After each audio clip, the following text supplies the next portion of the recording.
All righty. Let's test this here. 1, 2, 1, 2. Test this here. 1, 2, 1, 2. It sounds like she's working. Oh, yeah. What's going on, ladies and gents? It's good to be here, as usual. So these guys are all jumping in there. Make sure this mic is set.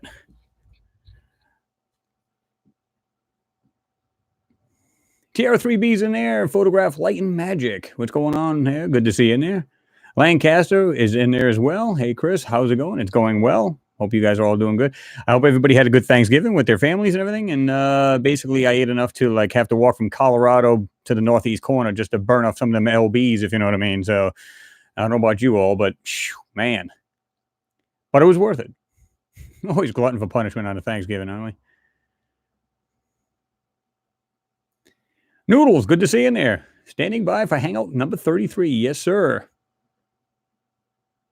Agama Gama says, hi, everyone. Eyes of a Falcon. Hi, Chris. Hope you're well. Hi, all. Good to see you in there. Digger, what's going on? Phillips in there. Withington. Hello, Chris. It's time for me to plan something. Oh, okay. Rainy, 1950. Hi, what's going on? Good to have you in there. Libby's in there. Hello, Chris and friends. John, Mr. John Beck. Hello, all, he says. Power Vapor Supply. Hey, Chris. Well, hey, Chris and everyone. Alrighty. Photography Like Magic. Does anyone know how the hell to turn the PDS-IM films to TIFF? They have a converter for that. You can look it up. It actually has... See if I can remember what the heck it is, because I've got it on one of these computers. I didn't have it on both at the time. There is a... Let me see if I can find this thing. If I still have it in here. I don't know if it's on this computer or not. It may not be. No, that's not it. It might be on the computer, but there is a converter you can get for that. And you can change it, because I've got it, but I believe it's on the other computer here. Yeah, it's on the other one I have. But there is a converter for it. You can find that. Michael Bailey. Good to see you in there. Donnie's in there. Donnie Fist. Hello, Chris and Chad. Mike Hoover. What's going on? Standing by. Will Martino. Good to see you in there. Dirk Warlinga. What's going on?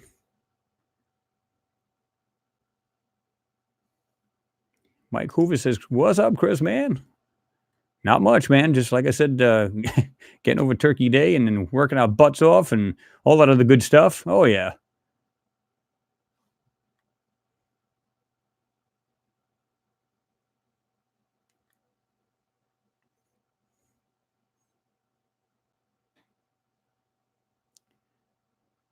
Glenn Judd's in there. Good to see you in there. Jamie Haddock. Bonjour, no?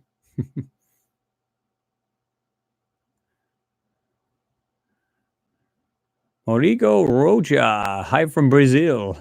What's going on? Mauricio, I'm sorry. So wait, hold on. Let me make this thing. I hate it when it's... That's a little better. Like I said, the screen is huge, but then you get this little chat area. So sometimes these letters just don't look right. Better to have it zoomed in a little, at least on that. Or at least pop it out. It's better.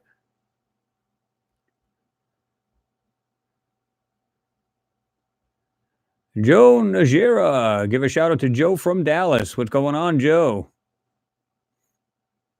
Supreme Ruler's in the house. What's happening? Good to see you in there. Tommy Wiley's in there. Oh, yeah.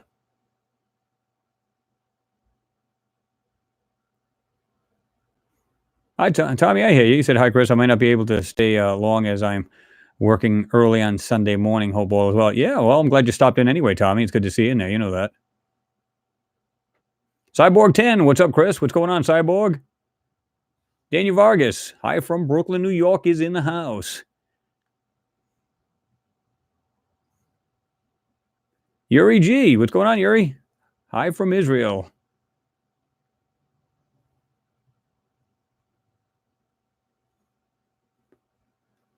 Josh D's in the house, too. All right, everybody's jumping right in there. Brian Norton. Not as elegant as Brazil. What's up, Chris? What's going on? All right, so I think we got everybody so far. I jumped in there. Let me see if I can get to some of these here in the back.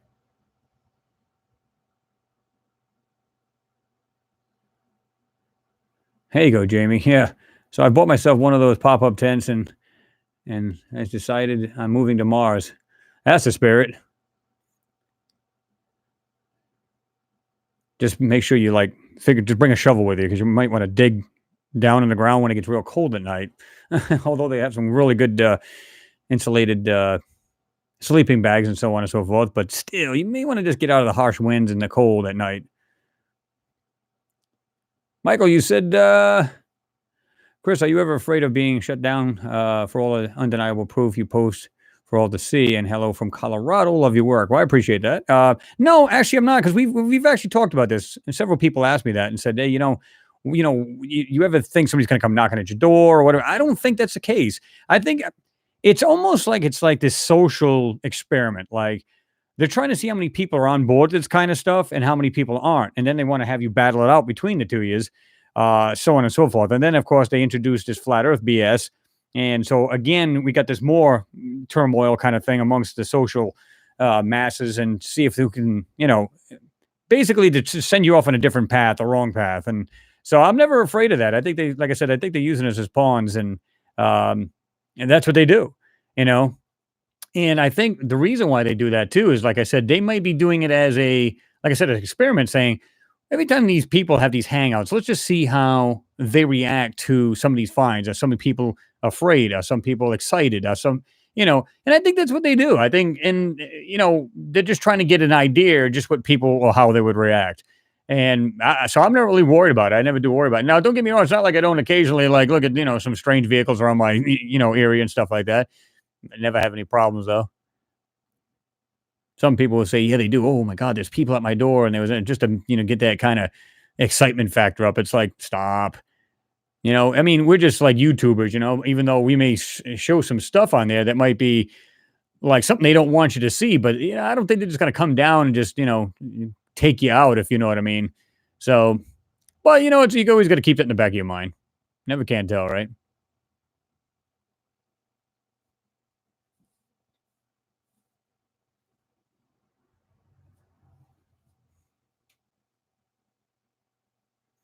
Philip, you said, I wonder what NASA is going to say or not say. Hello, everyone. Well, like a lot of you guys commented on the last video, and if you guys haven't seen it, check it out, as well as the moon one. If you guys haven't seen the latest moon video on lunar anomalies and beyond, you can check that out as well. But I mean, like I said, my buddy Neville, he found another great find. And like I said, he finds these because he's literally taking each of these photos and stitching them, and then he's just having time to look at them at the same time. And so he can bring out a lot of these like rather quickly. And somebody asked me if he's using a JPEG or the PDS and PDS form. And 9 out of 10 times he tries to do the PDS because it's a better quality. Although I don't think it's a quality. I mean, the quality is better, but it's still manipulated. You know what I mean? He tries to use the PDS form anyway, or any time he can, but that doesn't always happen. He tries, but yeah.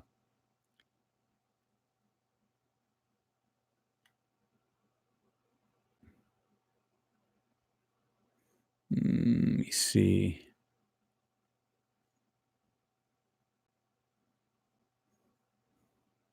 Showtime.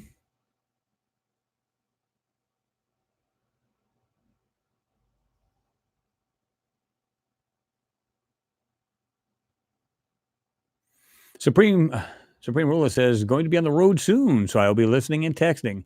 Well, try not to text and drive, man. Not good. Dangerous. Oh, I like what you said it after. Not texting, that is. Well, the fact that you being there listening, I appreciate it. Good to have you in there regardless, right?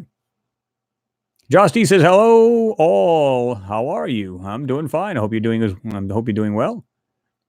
John Beck says, hello, Chris. The last video is a military bunker defense complex exploded from within, causing the upheaval in tunnels and launch doors. Some weapons are still visible. Great video. Yeah, there was one thing somebody had told me too. He said, right on the middle, on the very top of that so-called butte, they said, man, that thing looks like a tank. It looks like a tank. Now, I looked at it, and it kind of has that weird form, like they see the front of it, and it almost looks like tracks. You can see the front tracks. But then you look at it again, you're kind of like, nah, not really. I mean, it kind of does, but it doesn't. I guess because of the shape of a body of a tank, you would think so. But yeah, not.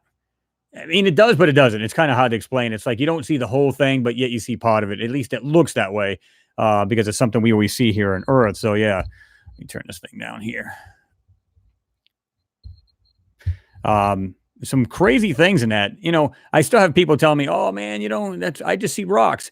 How can you possibly see a rock when you can see what looks like these? Remember, I showed you that bunch of rocks, and it looked like that girder, that weird strap. I call it a steel strap because, you know, although we were far off, you know, because the rover's on the ground, right? It's not even actually. It's almost at the foot of it, but it's not. It's a good distance away still. So that thing is quite large, whatever it is on top of that. Now, let's just assume for argument's sake, because not all of these things are huge like people think they are. Let's suppose it's only 20, 30 feet tall. Well, how big would that thing be then?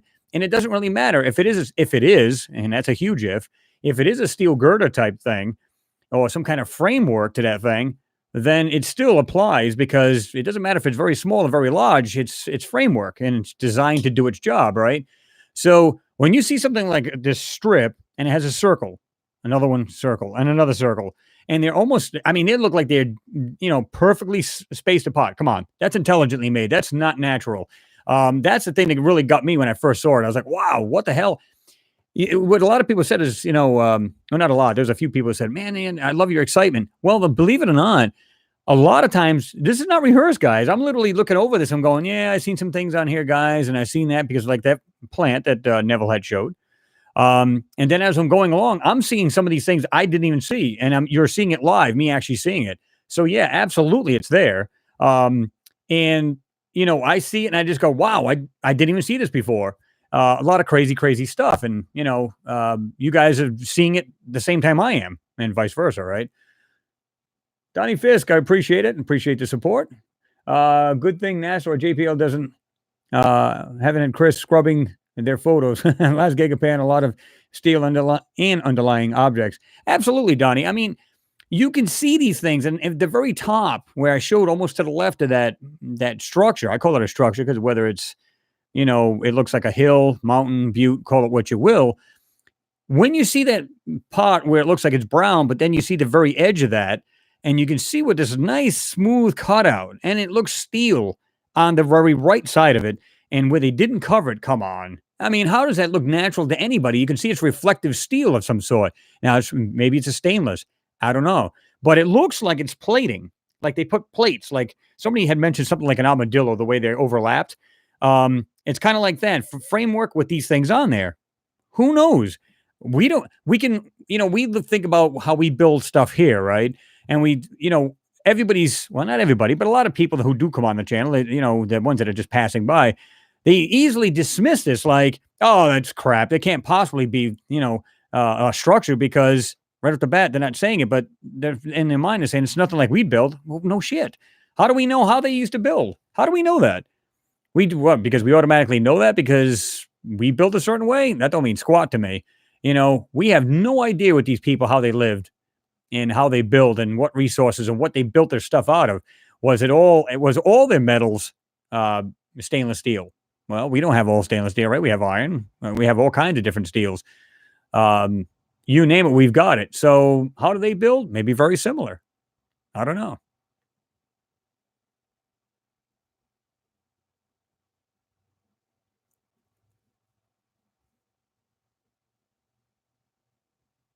Well, yeah, exactly, Philip. You said I was talking about the plan on Mars. Now we know NASA has to say something. Well, I mean, if you listen to the way they're saying this, they're going to because they're actually hinting toward it. If you notice more and more, they're hinting toward it. Well, we don't think the people can handle it, but we're this close to talking about maybe some alien life. It's like they already know it's there. And so it's almost like, again, like they're trying to get people's input. Really? Oh, wow, I'm excited, but I'm scared. Or whatever the reaction of these people they're getting that they're getting from the people. So I think that it is coming, no doubt. They're gonna say it. And I've been, predicting this anyway. First, I said there would be water. Now they're saying there's underground water that they used radar to see right next to the South Pole. Um, again, water cycle, which I've said they have. And then not long after that, I seen that scientist or that engineer that works on the actual drill, how he was explaining to the guy that was interviewing him. He says, "Yeah, he says, so what are you saying? You got moisture?" He said, "Yeah, we found out there's a water cycle in Gale Crater." Okay, so it gets very warm on Mars. People don't realize that. People go, "Yeah, but it's so much farther than Earth." That's true. But if the atmosphere is thin now, well, then it makes sense because there's no filtering of the sun. So therefore, it can get just as hot on Mars as it does here. Now, we have filtering through our atmosphere from the radiation and so on and so forth, and it helps block out a lot of that heat. Well, what happens when you have no filter? Well, it'll get a whole lot hotter. Can you imagine not having an atmosphere on this planet? Yeah, you pretty much roast. So, yeah.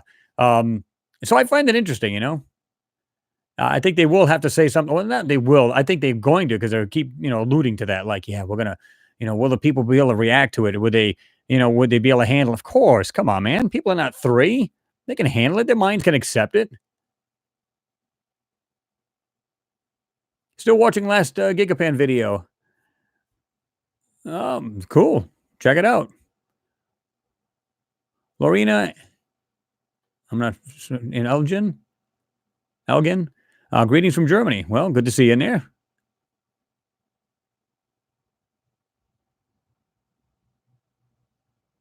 Donnie Fiske said last GigaPan major smoking guns literally everywhere.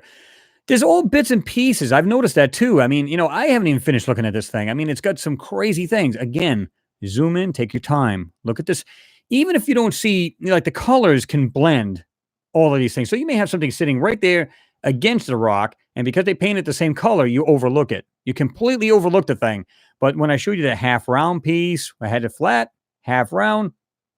These things are there, guys. They're absolutely there. And they try to blend it in like they did with that steel up on the upper left of that butte. And I found it interesting because, it's not like it's the first time I've seen that. It's like I know they do. They blend everything to make it look the same color. So you don't see any individuality or any separate colors that'll differ from its background or surroundings. And that's the whole key, to fool the eyes. That's what it's all about.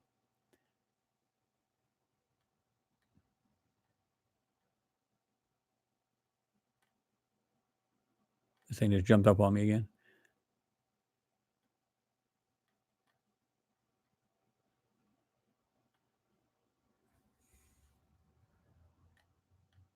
So I can get back to where I was here. MC Gamer's in the house. What's going on, MC Gamer? Good to see you in there.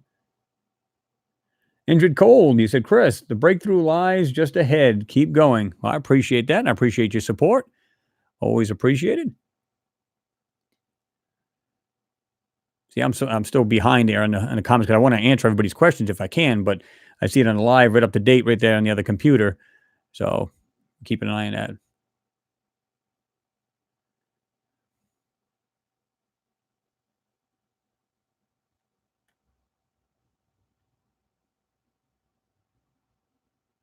George Mears in the house. What's going on? You said, hi, Chris, and it's all freezing here in Scotland. Well, I'll tell you what, we're going to be the same boat, man. I feel you. Heck, right now it's currently 43 degrees Fahrenheit. Not too bad, but it's not supposed to get any higher than like 35, 40 degrees, this week coming up. And it's supposed to be like 20 and 30, low 30s, which isn't too bad yet. That's pretty good. It's when it gets down to 5 below zero. That's when you start going, well, it's a little chilly. I don't think I'll be wearing my shorts today.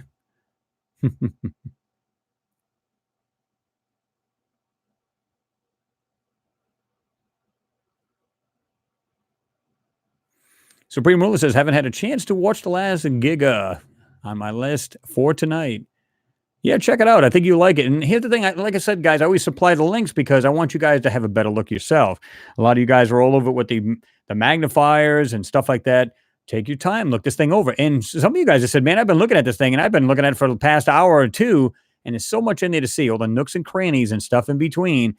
Stuff you can almost say, there's no way that could be natural. Some things, borderline. In other words, you go, that could very well be a shape that you find natural. It's not a big deal.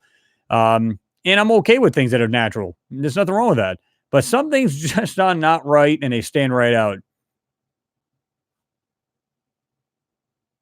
I did, Noodles. Yeah, you said about the last vid, Chris. Did you anyone else see the black jet in the upper right? Yeah, it's very, very small, way up in there. I thought maybe that could be also a little structure, or not a structure rather, but a little statue. Um, because it looked like it had a head to it, kind of thing, kind of like an Egyptian thing, right? The Sphinx. It had that weird shape on the right, and then it was like this here. And yeah, I mean, it absolutely did look like that. I saw that. There was some things I cut out of the video because it was actually 50 minutes long. And it's some things, and somehow that got taken out, which is not a big deal. And some of you guys have said, "Oh my God, Chris, you don't understand, and you missed so many things." I said, "Well, no, actually, I didn't because what I was trying to do." And I said this in the video. I said, guys, if I was to show you every single thing I've spotted in here, we'd be on this for 3 hours straight. And I don't want to do that because not too many people are going to sit through that. A lot of people don't even want to sit through a 39-minute video, let alone a 3 hours. I know many of you guys probably wouldn't have a problem with it. And then some people, not so much. And I don't want to do that. I want to have it so you guys can see it. That's probably the longest video I've made. And I don't know how long. So, yeah. Dunning Fisk, again, thank you for the support. You said knowledge is power. Power is control. Easy to tell a lie, then tell the truth. It is because you can keep on telling a lie with no problem at all, right? Until, of course, somebody calls you on it. So, which I had people saying, oh, you got these people that doubt you and everything else. They're like, well, how come these other countries ain't snitching them out and stuff like that? That doesn't make any sense. They would literally, tear NASA to pieces. Not if they're working with them. I mean, it's not even just check out the space program and how many people are literally working with NASA. There's like, I don't know how many umpteen friggin' countries that are working with NASA. And if they're working in the higher up, like a more of a elite kind of group, then yeah, there's going to be the regular section we see with NASA working with the public, all the public stuff, the pictures and everything else, like they're showing us the Curiosity and the Spirit and Opportunity at one time. And of course, the Sojourner back in 97. All of these, rovers, plus you got all of this, the orbiters, things like that. That's the PR part. That's for the public. And then you get the part where they go, okay, we've got two cameras. We got the two mass cameras, the two cameras on the mass, I should say, the 35 and the 100 on the mass. And then you got 17 other cameras, and you never see all of those cameras in action. Now, some of them might be for the guidance of the Curiosity and stuff like that. And I believe some of them, they're probably rolling, live footage from these things, and you would never know it. How would you know?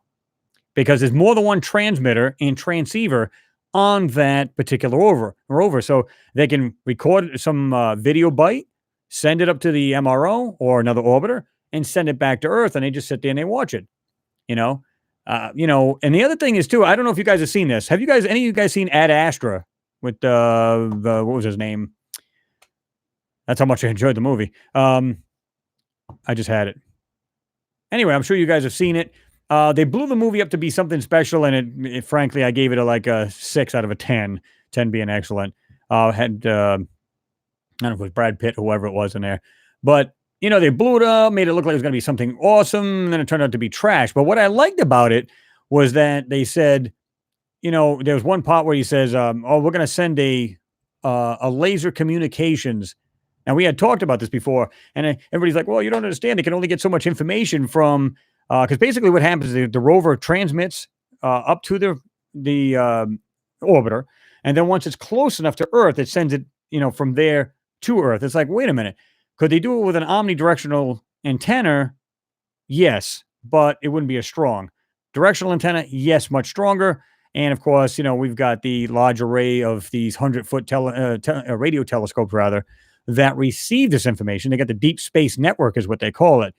And they get this information in, and of course they decode it and whatever else and get all the information, get the pictures and everything else. But is it possible they've already got this laser stuff? And this way here, they could see it like, boom, instantaneous. Light travels so much faster. Boom, boom, boom, boom. So again, we have it right here on Earth, guys. We have fiber optics. We have our cable systems that we watch. Fiber optics, so much information sent through light. Same thing applies with laser. They can do the same thing. I believe they're already doing that. What do you guys think? I think they got the technology. I think they've had it for quite a while now.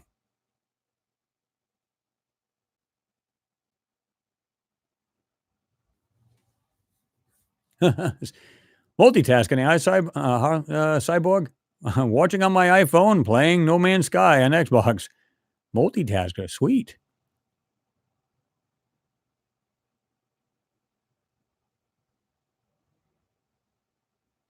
TR3B said, just looking up at the moon right now in the UK, considering to get a telescope as I have access to the roof as a lot as I live in a flat. Oh, okay, cool. That would be good. Yeah, I mean, if you get the space to do it, that's awesome. I got some light pollution here, so it's I wouldn't say it's bad, but I could do it. Frankly, right now I just don't have the time. Between working and then doing this, as far as being behind the computer, I come home and I'm on the computer because I do other things too. But still, it takes up quite a bit of time, right? So it's kind of hard to do that and do that at the same time. It's a little more difficult.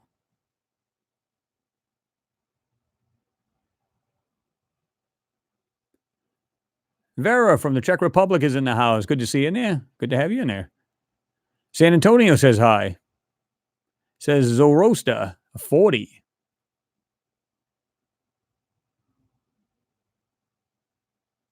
Hello, Vera. Good to see you in there. Nick Mad. Great channels, Chris. Thank you, sir. It's always good to see you in there. Indrid Cole says, evening, everyone from Scotland. What's happening?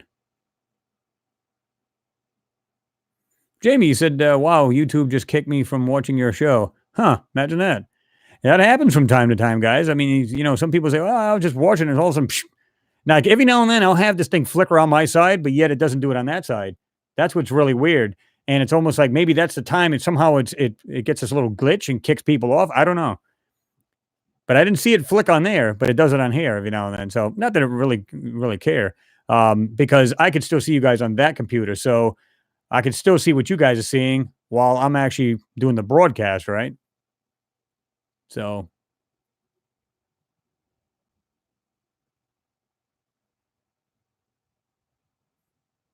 had to sign back into YouTube.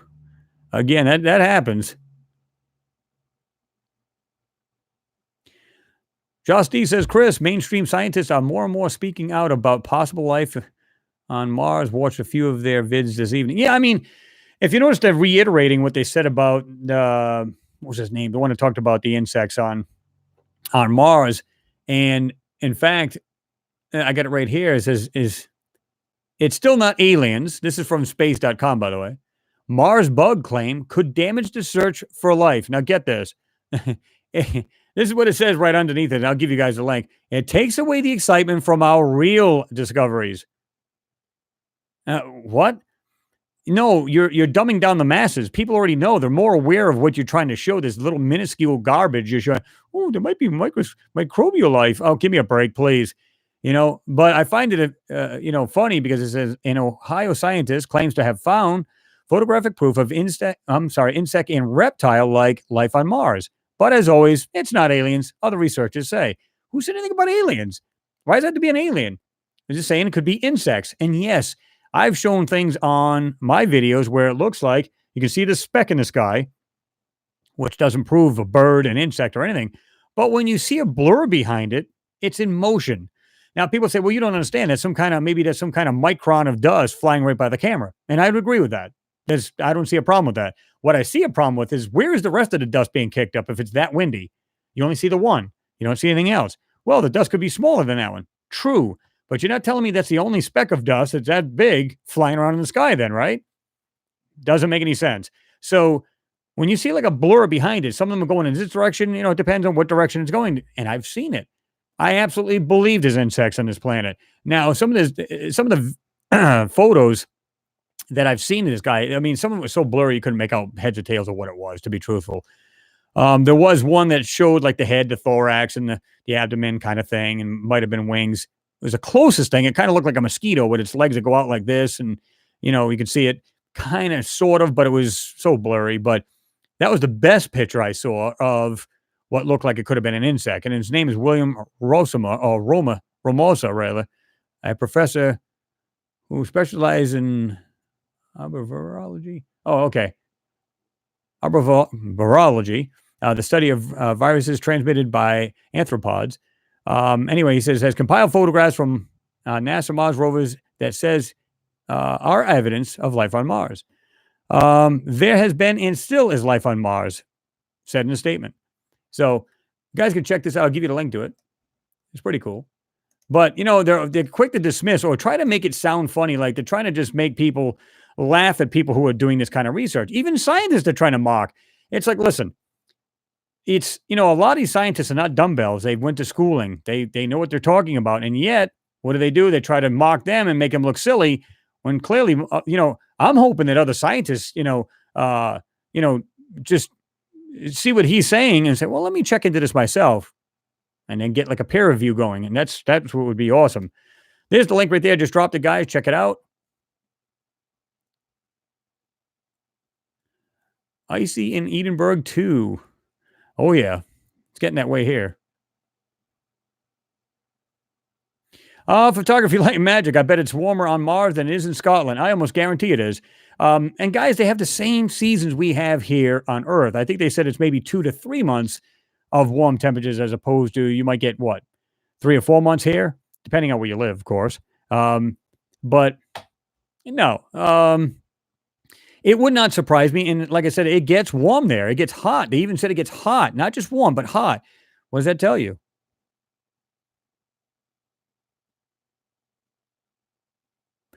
TR3B, you said or asked, hey Chris, if you had a chance to go to any discovered planet in the whole universe, which one would it be? I don't know. I mean, right now it would probably be Mars because it's the one that they're really, really, I'm going to use the term infatuated with or need to be there kind of attitude. So I'd be curious to see if this stuff is in fact, what it really looks like. Kind of like the stuff that's on the moon, right? What it really looks like on the moon. That would be interesting. And to see the stuff in person, it would probably be shocking because of one, if this all stuff is in fact there on Mars, you got to feel bad for the people that live there, right? Humanoids, call them what you will, that live there, and you got to feel bad for stuff like that. It's kind of like you get a catastrophe here on Earth, where you get these hurricanes, these tornadoes that rip people's houses apart, kill people. You can't help but feel bad for these people, man. And you want to do everything you can to help and stuff like that. So going there, you'd feel saddened or maybe scared at the same time because look at the stuff that's not ours. It's somebody else's. So, yeah, I mean, it's just a range of emotions would be going through your head, right? Hey, Chris. Hey, community. MC Gamer says, what's going on, man? Good to see you in there. I think they go after the bulk of viewers, and they probably don't give a crap about 65 people chatting. They're too busy going CGI to hide the truth. Well, yeah, Brian, you're right about that. I mean, but there was one guy that actually found a way to see who's actually watching his videos as well as his live feeds, and NASA was one of them. Now, I don't know how the truth that is, but maybe he's some kind of hacker and he can find out through algorithms and stuff like that, just who's watching. I don't know. But said, yeah, NASA's actually watching this. So I don't know about every channel, but you know what I mean. So pretty interesting, and it wouldn't surprise me.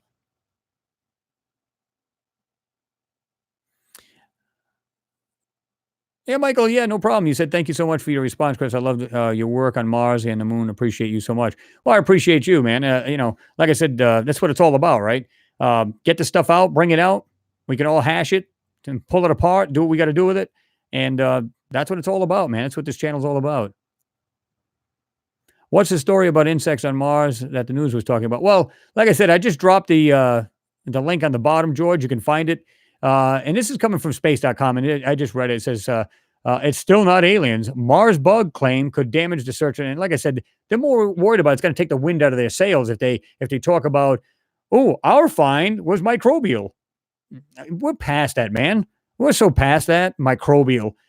Now what would be interesting is if there was some microbial still living at the moment.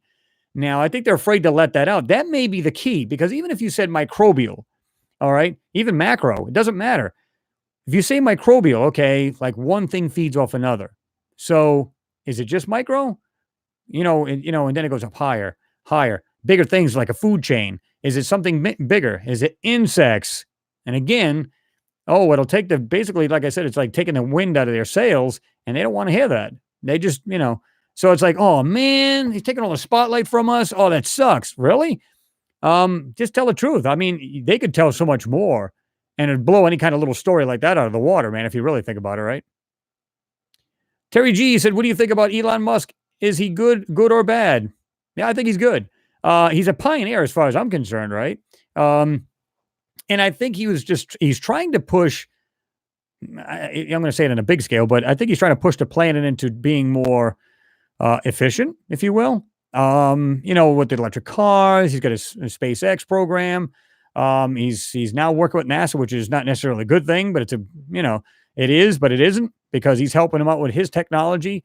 Probably getting them the supplies there cheaper than they were. It's because basically NASA's just subcontracting people out now, right? And Elon just happens to be one of them. And what I liked about Elon is, like I said, when he had his Tesla factory, he's got the Gigafactory now and all this other stuff going on. And what I like about Elon is that he didn't patent anything. He just said, I built it. Here's the plans to it. Have at it. That's awesome.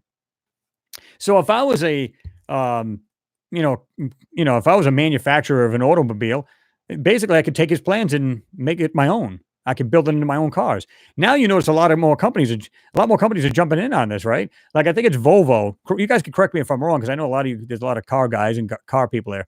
I think it's Volvo that's claiming in 2020 or 2021 they're going all electric. So it is the wave of the future. It's got to be hydrogen and electric. That's it. And some people are not on board. That thing sucks. But because now they're getting a lot more range to them, so on and so forth. From a person who has an electric car, fully electric, I've got one, and it's one of the cheapest cars you can, Mitsubishi ever made is the iMev or iMev, call it what you will. It's only like 65 miles distance. I mean, it's sad, but it's one of the cheapest cars you could have bought at the time, and it fits me perfect because I don't travel a whole lot. Plus, I have another car, like they like to call it ICE car because it's internal combustion engine. So I've got both of them. One of my shuttle back and forth to work and, bring my kids to school, so on and so forth, just shuttle. And the other one, we can go a whole lot more better distance. So it's nice to have. But I like him on that aspect, and I think it's awesome. And to me, he's a pioneer trying to do this and accelerate our exploration and accelerate what we do here on Earth. And as far as using crude oil, like a lot of people like to say, basically fossil or dino fuel, right? So I like him in that aspect. I definitely shake his hand, that's for sure. Custom Tailored One, he's in there too. Late again, but you're here, man. It's all about being here. Andy, I have. You said, have you done a video on glass tubes? Yeah, quite a while ago.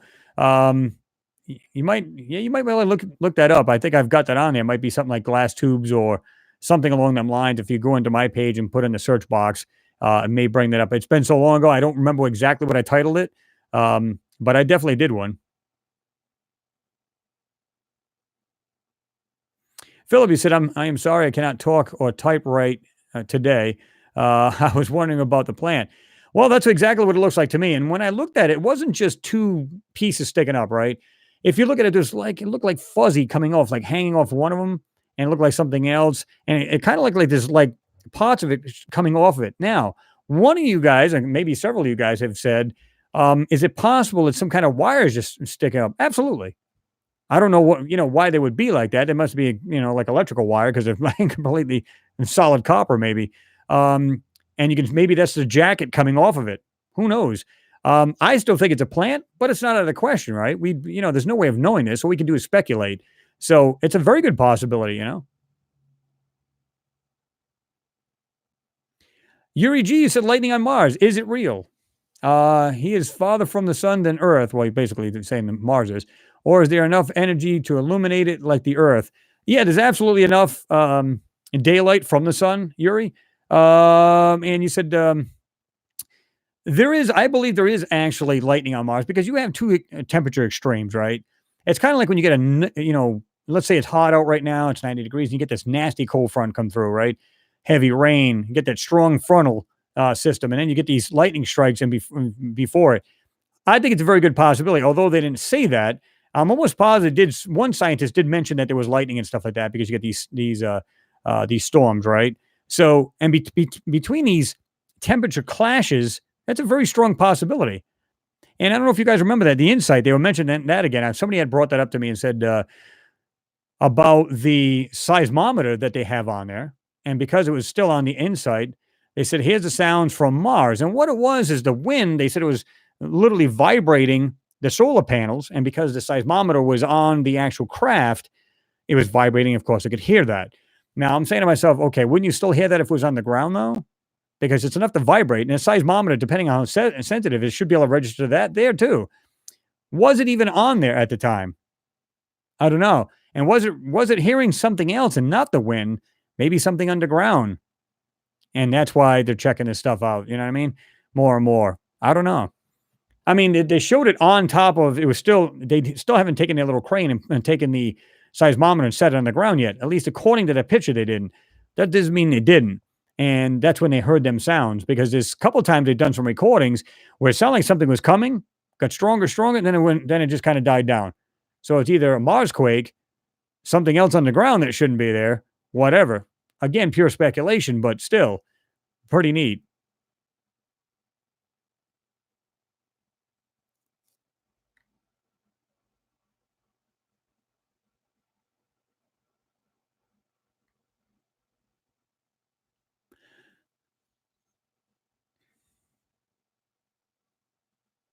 Oh yeah, Mike, you're right. The study, he said they study us all. Google just bought Fitbit with hundreds of thousands of people's health records. Fact bomb. Yeah, I mean they remember that before too. They were doing that with the Fitbits, and people were like, it literally gave away some of these, these bases that were not known to the public, because people were literally walking around the track around it, or walking around the parameters of that said base, and of course it tracks you. The Google is tracking you. And so it gave away one of the bases. I went, wow. I bet they weren't thinking that ahead. They probably said, oh, shit. That ain't good.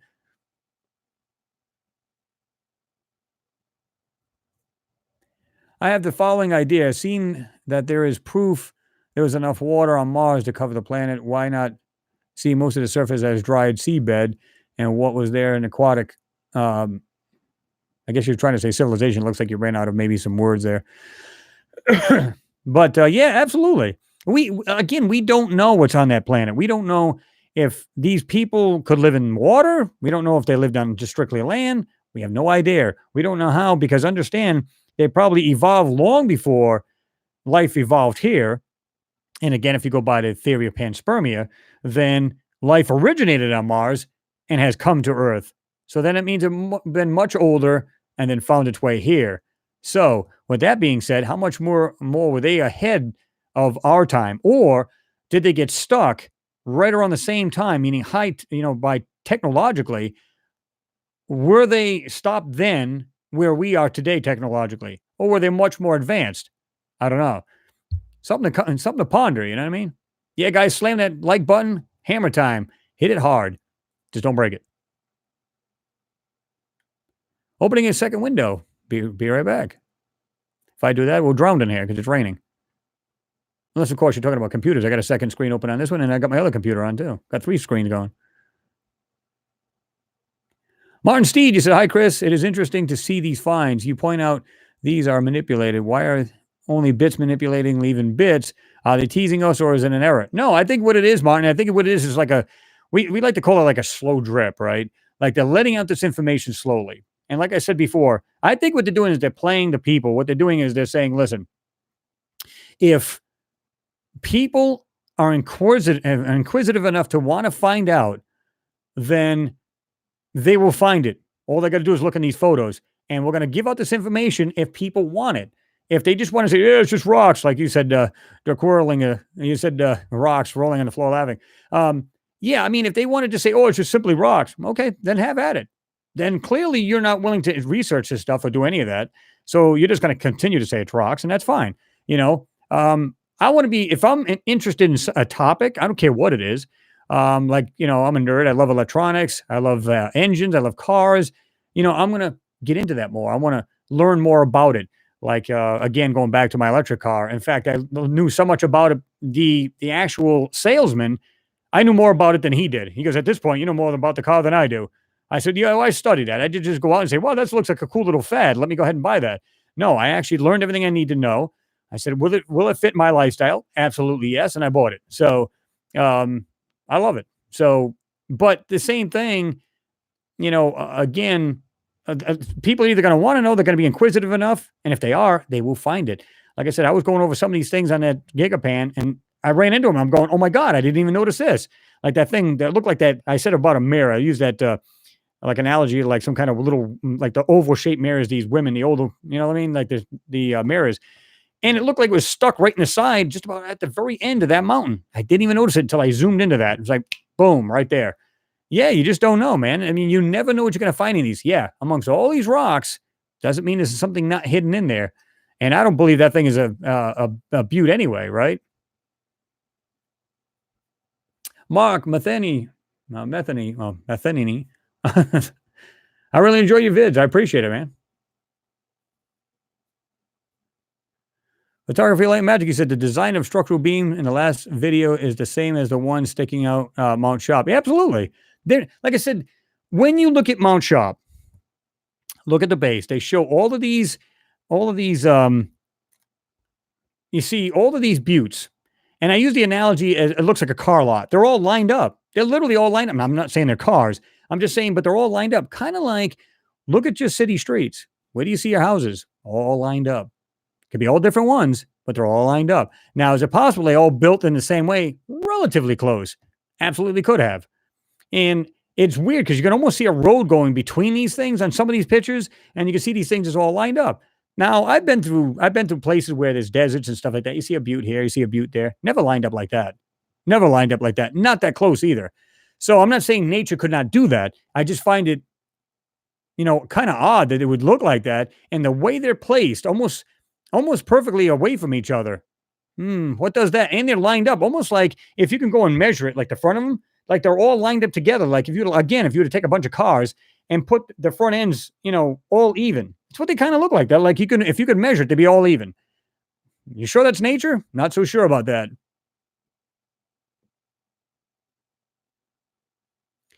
John Devon, what's going on? Good to see you in there, man. He said hi, Chris and subs. Just commented on the GigaPan vid. Sweet, I'll check it out after, man.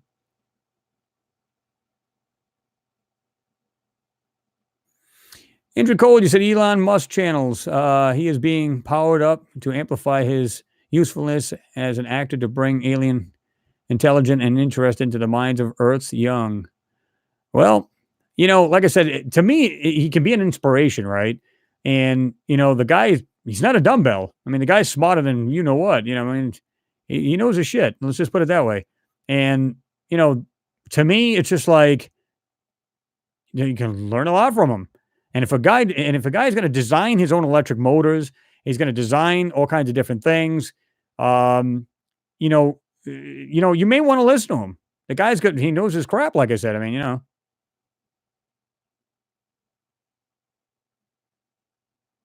Maniac 76 is hello all from the Manchester, UK. Question, Chris. What are your thoughts about the second interstellar we have in the solar system?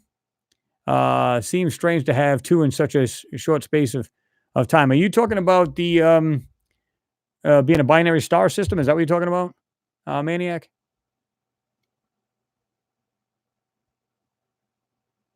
Donnie, yeah, you're right. Anything reflective is so obvious. Love it. Well, when you have something that looks like the dirt, right? And then you see the very edge of this, because it looks like a plate. Look at it again. When you see something, you can see it square. I mean, there's no doubt about it. It's right there. 3/4 of it is that same brown look that you would have on the ground. And then you can see the rest of it silver. It's a reflective steel. And yet it had that beautifully smooth cutout on it. Nature's not going to do that, guys. When you see that all of these supposed rocks and just junk laying all over the side of this mountain, and you see this perfectly, plate type thing, come on. How can people look at that and go, that's a rock? There's no way. There's no way that's something, intelligently made. Come on now. Shammy Doodah, he said, good to see you in there, man. He said, hi, Chris. It's past 10 p.m. in the UK. I watched a video regarding a shot at the backside of the moon, glass tower. Surely these ruins are from a civilization that existed long ago. NASA need to come clean. Absolutely. That was, I'm trying to remember. That was trying to remember which one it was, but that was from the Soviet Union back in the day. if that's the one you're talking, because they have a photo that shows a shard way back, and it's on the very edge of the moon. You can see it's just like sticking way out, and it was on the right hand side. You can see the moon, and it was on the right hand side. And the Soviet Union had done that, taken that photo. Pretty cool stuff. Now you might have seen it in something else, but yeah, I seen that. I was like, yeah, what the hell stands out of there that tall, man? That's crazy. Andy says NASA is drip feeding us info. Absolutely. Now take the info and learn something from it. A lot of people just go, oh, they're just playing games with the people. Are they? Or are they saying, guys, we're teaching, listen up? Now, I mean, that's what it takes. I mean, just listen up.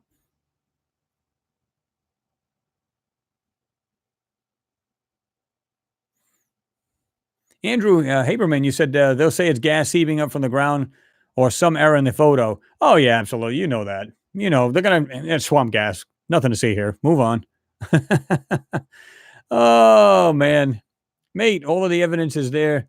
Look at the Star Wars. But yeah, there definitely was life there, but nobody will say anything because of religion, and everyone will freak out. Well, that's what they claim, right? Because if you go back to the Brookings report, that's what they claim. How would the public react to knowing that there's other beings other than us? How would they react?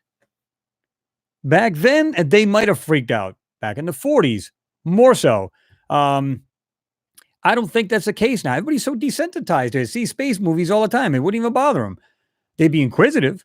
Some people might be a little worried, like, oh my God, that kind of makes me a little nervous. Like when you see some of these moon photos, will look like these crafts that look like they're, just dilapidated on the ground. They just look like they're just either turned on their side or they're sitting there on the surface, whatever these things may be, right? That made me make you a little uneasy. Like, what the hell is that? Who put that there? So on and so forth. Who knows? To me, I find it interesting. I don't worry about it because if I was there, I might have a different attitude. But excuse me. To me, it wouldn't bother me. I'm more inquisitive.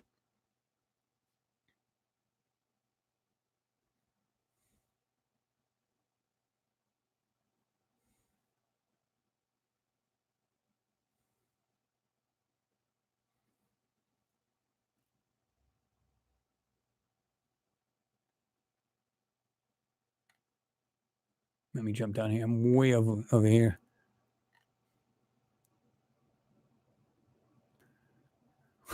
I guess it did. It went, just shot up here. Pete's Vlogs, what's going on there? What's happening? Rachel's in there. Good evening, Rachel. Good to see you guys in there.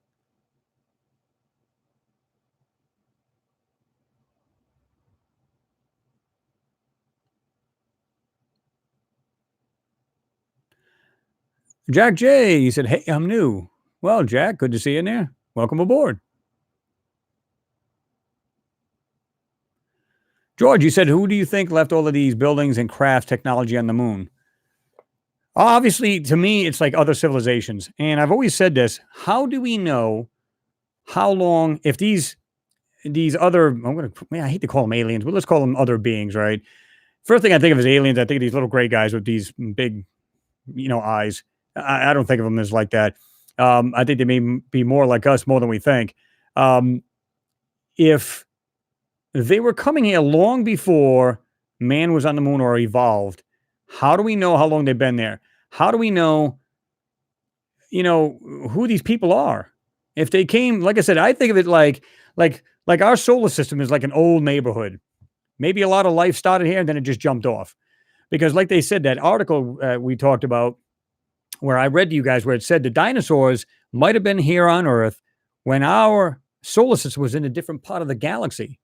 Now, let's suppose for a moment there was life in every planet, which could very well have been. Every planet in the solar system. Keep in mind, guys, we had a binary star system. We had two suns. One now is a burned out dwarf. We had two suns. Now, if that's true, you got one at the end. It's a lot further out than the one is closest to us, obviously. It's a lot further out. But if it was blazing, it was sunny, the whole 9 yards, it was fine. Then it warmed up the other planets on the other side of our solar system. And they say there's a lot more planets than they're saying now, not just 8 or 9, but more in our solar system than now discovering. So plus you get this binary star. It warmed up all of these planets. Maybe all of them had life on it. But while this thing was, our whole solar system was like orbiting around the galaxy, how do we know they didn't find a way to jump off from there onto another solar system? And this is just what you're seeing is just wreckage and old junk that was just here. And somehow now we're still left over here. We're looking around going, wow, look at all this life, man. Look at all these things here. How do we know? You know, is it possible? I think so. Renee Van Oosterhout, he's in the house. He's saying thumbs up. Hammer time. Arts and crafts, good to see you in there.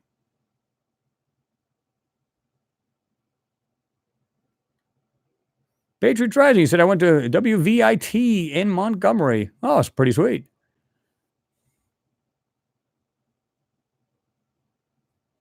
Yeah, you're right about that mosquito in your ears, in your ears. We just have amnesia. NASA is no help. No, and that's why we had to find it for ourselves, right? Kind of crazy.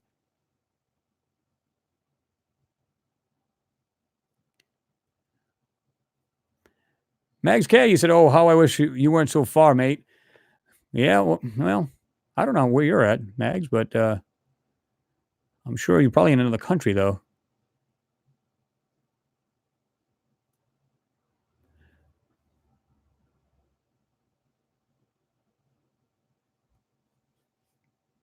Oh, okay, Patriots, right? I said I grew up in the area of Webster, Greenbrier. Okay, you ever go to that bunker?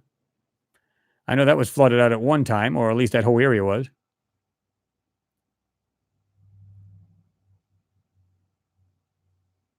William Johnson, yeah, got to wonder what Martian politics might have been. Maybe they're above all that. Maybe they evolved, above all that. You know what I mean? I think sometimes having, well, I guess it could be either way, right? You can have people who can literally, they're not children. They can live their lives and not have to be told what to do all the time. And then, of course, there's overgrown children that, that just keep trying to get away with everything they can. So I think in a lot of ways, people would do just fine on their own. But you get these people trying to hide it from everyone and trying to tell everybody what to do and so on. So there is it's a double-edged sword. I mean, some ways it'll be absolutely awesome and just have government just like not interfere. And then there's times you kind of wish they'd had it because people would be out of control, right?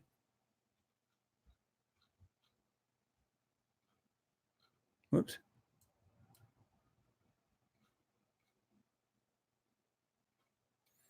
Thank you, Pete's Vlogs. Appreciate the support, man. You guys know that. Always appreciate that.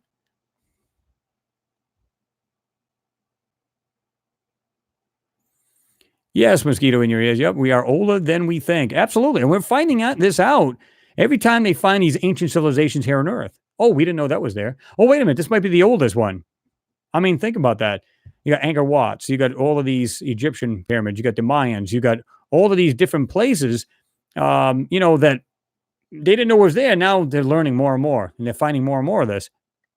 That tunnel system was in Turkey. I mean, guy decides, because he built his home into a cave type thing. Oh, I'm going to expand it. So he starts digging. Boom, knocks a hole in the wall. Next thing you know, they're in this tunnel system. It could have held 20,000 people. Yeah. Again, we're infants. We're learning how to crawl, but we're trying to accelerate and not only crawl but walk, run, and that's it.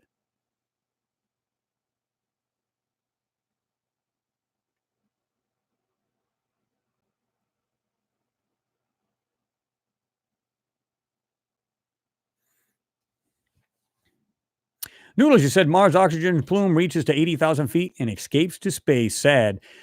But, I find that interesting too, because if you think about it, then why are they still saying that there's oxygen in Gale Crater? Now, it might be because it actually settles down a little bit as opposed to being whisked away into the atmosphere. But the way they talk about it, there shouldn't be a shred of anything on that planet. No gases at all. Everything should be wiped from that planet, completely dead, nothing to see, nothing to even talk about. But they found argon, all kinds of different gases, and yet they're there. You shouldn't find anything. The atmosphere should be completely wiped because the way they were talking about is the atmosphere has been being sucked out into space for millions of years. At least that's what they claim. Why is there a shred of any gas on that planet then? It should be gone. There should be a thing on that planet.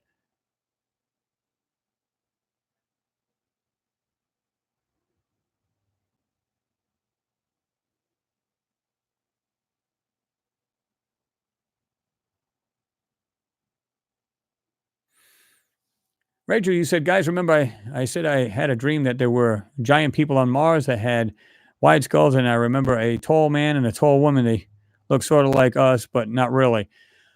Yeah, I remember you saying that, Rachel. Yeah, I think that's pretty interesting. That is pretty cool, And like I said, you're not the first one who said that. When they put that other guy, um, that remote viewer, basically had him like in what do they call it? Not sleep, but kind of like that. And what they did was they had him just do a remote view, and he said the same thing. There was tall Martians, and they told him to go over and talk to him, and he did. And they said, well, basically, we have a group of people out there trying to find another planet to live on because ours is dying, which is really weird because if you think about it, you look at all the destruction, these guys are trying to escape. Of course, they said they found another planet. It wasn't quite like they didn't say Earth.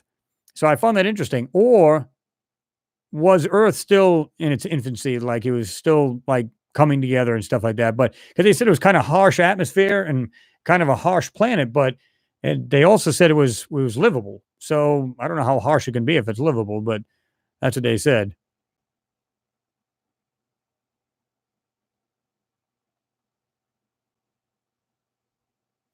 William Johnson, you said a lot of personal objects are coming out of those buildings. Yeah, you can just see these weird things, and I've said that. Keep an eye on these rocks you see in the ground. Could be very well be rocks. Could be something encrusted. Look, and sometimes you see like this steel piece, straight piece coming right out of a rock. Okay, I get the idea of the rock. I understand, but why is this piece sticking out of this rock? Unless it's being made to look like a rock, and yet they didn't take out the rest of it because they're not expecting people to sit there with a magnifier and looking at every little thing and scrutinizing every photo. Think about it. RHHH. Hey, Chris, finally we have a clear photo of something looking like a plant on Mars. Yeah. I was totally like, I can't believe it. In fact, it was Neville that said, he goes like this, he goes, a plant. I mean, basically, that's what he put. So I thought that was interesting. When I saw that, I said, because I'm skeptical a lot of times, I said, is that a crack in the rock? But when you look at the other cracks, you can see they're completely horizontal, and these were straight up in the air. You can clearly see that was not some kind of cracks in the ground. Now, some of you guys had mentioned about the other ones that look like a little tiny plant or something like that, but I'm not so sure if that was because you can see what looks like something. It goes on the very top. It looked like let's picture like a cotton plant, right? Because you see it come up and then it's just it's just fluffy at the end, right? One of those seed plants. And basically, what it is, it looked like that. But if you looked, it looked like some kind of little detail on the rock. So I don't know. That one's kind of iffy for me.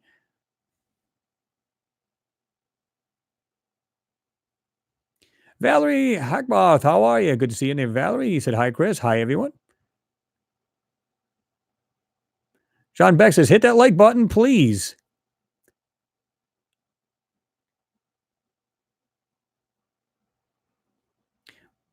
Mosquito, you said we're talking about billions of years ago. Who knows what a human being looked like on Mars back then? Exactly. Tall and spindly? Shorter? A lot smaller? How do we know? We don't know what the atmospheric conditions were back in the day. That's basically in a nutshell, because that will dictate all. The gravity. Was it the same back then? Was it lighter? Who knows? If they're talking about millions of years ago, there's no telling what that atmosphere or what that Mars was like at all, and that would dictate everything. It's got to do with how tall, whatever, the density of your bones. I mean, it has a lot to do with all of that. Growing up, growing on the planet, right? Rachel, you said I also had a different dream on a different day. I was in a machine that looked like a vehicle. It was white and it had a bubble dome as a windshield. I remember we were driving on a canyon cliffside, and of course it went. And I saw a bird fly by. Yeah, I mean, it could very well be because we've seen crazy things on there that look like weird vehicles. Who knows if these things flew on the ground like we have here? Who knows, right?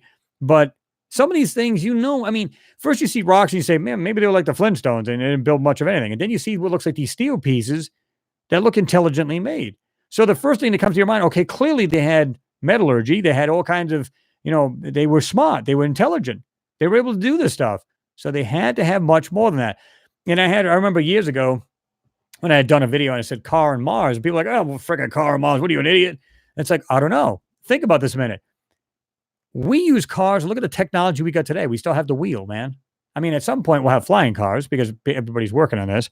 Um, but they still have to get around. They still have to transport themselves. They still have to, if they're digging in the ground and mining or whatever, they still have to transport it. Is everything going to fly, or do they just use it like on wheels and stuff? Who the heck knows? Everybody, again, a lot of people assume that they'd be exactly like us. We don't know that. We don't know how old the civilization was, so we can't really say that. Yes, thank you, Nathan. You said Zon 3 was the spacecraft that took the that big shot that was on the planet. Very, very low res photo, but yeah, I wasn't sure what Zon mission that was. So thank you, Nathan, for that.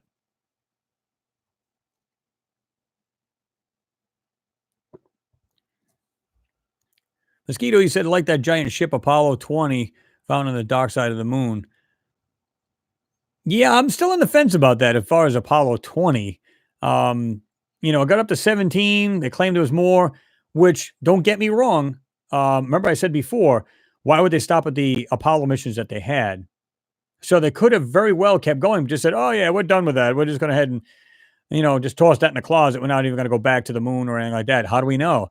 Now, when they showed that craft, what looked like that, the Monalisa, they called her, I just thought that was interesting. And it kind of looked, I don't know about you guys. Were you on the fence about that? Did it look kind of fake? Like somebody put like this little clay things going from her nose into her eyes and all this other. It looked kind of fake to me, but was it? I don't know. I'm 50-50 about that part anyway. Is it a possibility they had more missions than the 17? Yes, I think so.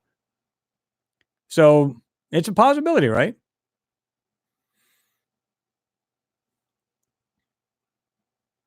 MC Gamer said, "Hey Chris, do you think NASA would have done a lot more manned missions to the moon if Mars, I'm sorry, if Russia made it to the moon first?"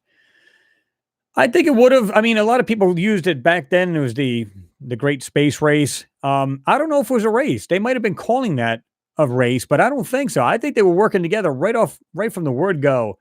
Because they probably got together and said, we can work together as a team and really get this thing done.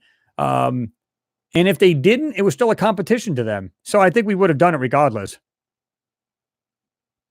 Last dinosaur, you said, "Hey Chris, did you and your family have a good Thanksgiving?" Yes, absolutely, I did. I hope yours did too. Um, yeah, like I said in the beginning of the broadcast, I was like, I ate enough to. I probably have to walk from the West Coast to the East Coast just to burn up the extra lbs I put on. So yeah, um, yeah, it was really good. Watched a couple movies and then, of course, passed out. So I hope everybody else is as good as well. Rachel, you said, "I remember the texture of the cliffside canyon, and it had some sparkly crystal-like rocks on it, and the surface of the canyon that we drove on was more like a marble in texture, like the marble rock." Well, like I said, that must have been interesting. I would have liked to, can you imagine, like, if you can actually share the dream, that'd be pretty cool.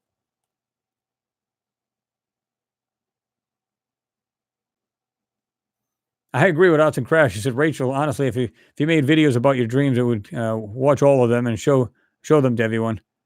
Yeah, really interesting.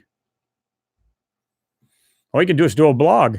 Just many people do blogs about that.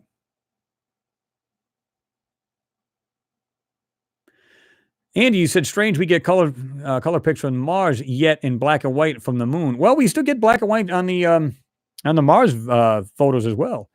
I think, like I said, they have a pristine photo, high definition, and what they do is they'll make it black and white if they want to, and then put it through a computer, and it automatically does it, and it puts it into a lower res, and they give that to the public.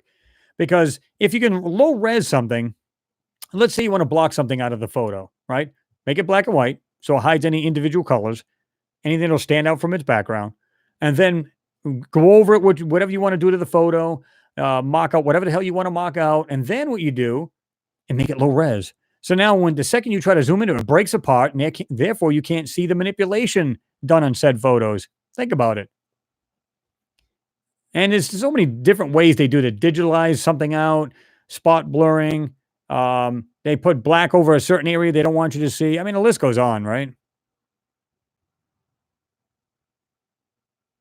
Tommy says NASA would happily tell us everything if the CIA and military would let us. Yeah, I mean, I agree. I mean, they have a boss too, right? They have top brass, and I think they're the ones that's dictating what these space agencies can put out. Or again, if they're working as a team, like United Space Agencies, then they're the one who's dictating, okay, guys, we're only going to let out so much to the public. Let's just go ahead and do whatever we got to do. We'll just let a little bit out at a time, and the people that really want to know will know. And then we'll use these other guys as pawns, like myself and other people, because there's many other people doing this stuff, right? We'll use these guys to get the information out, because these guys are inquisitive enough to want to know. So they'll find it, they'll let it out, and of course, other people are doing it too, because a lot of you guys on my, a lot of you subs all do this too, which is awesome.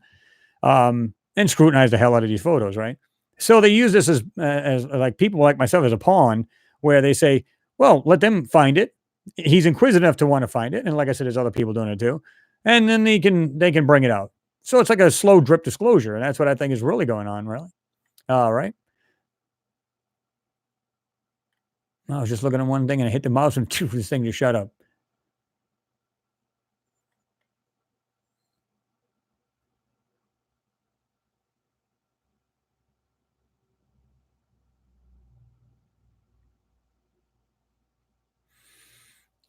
Neoma Henry said they said it would be a race to mine space for gold.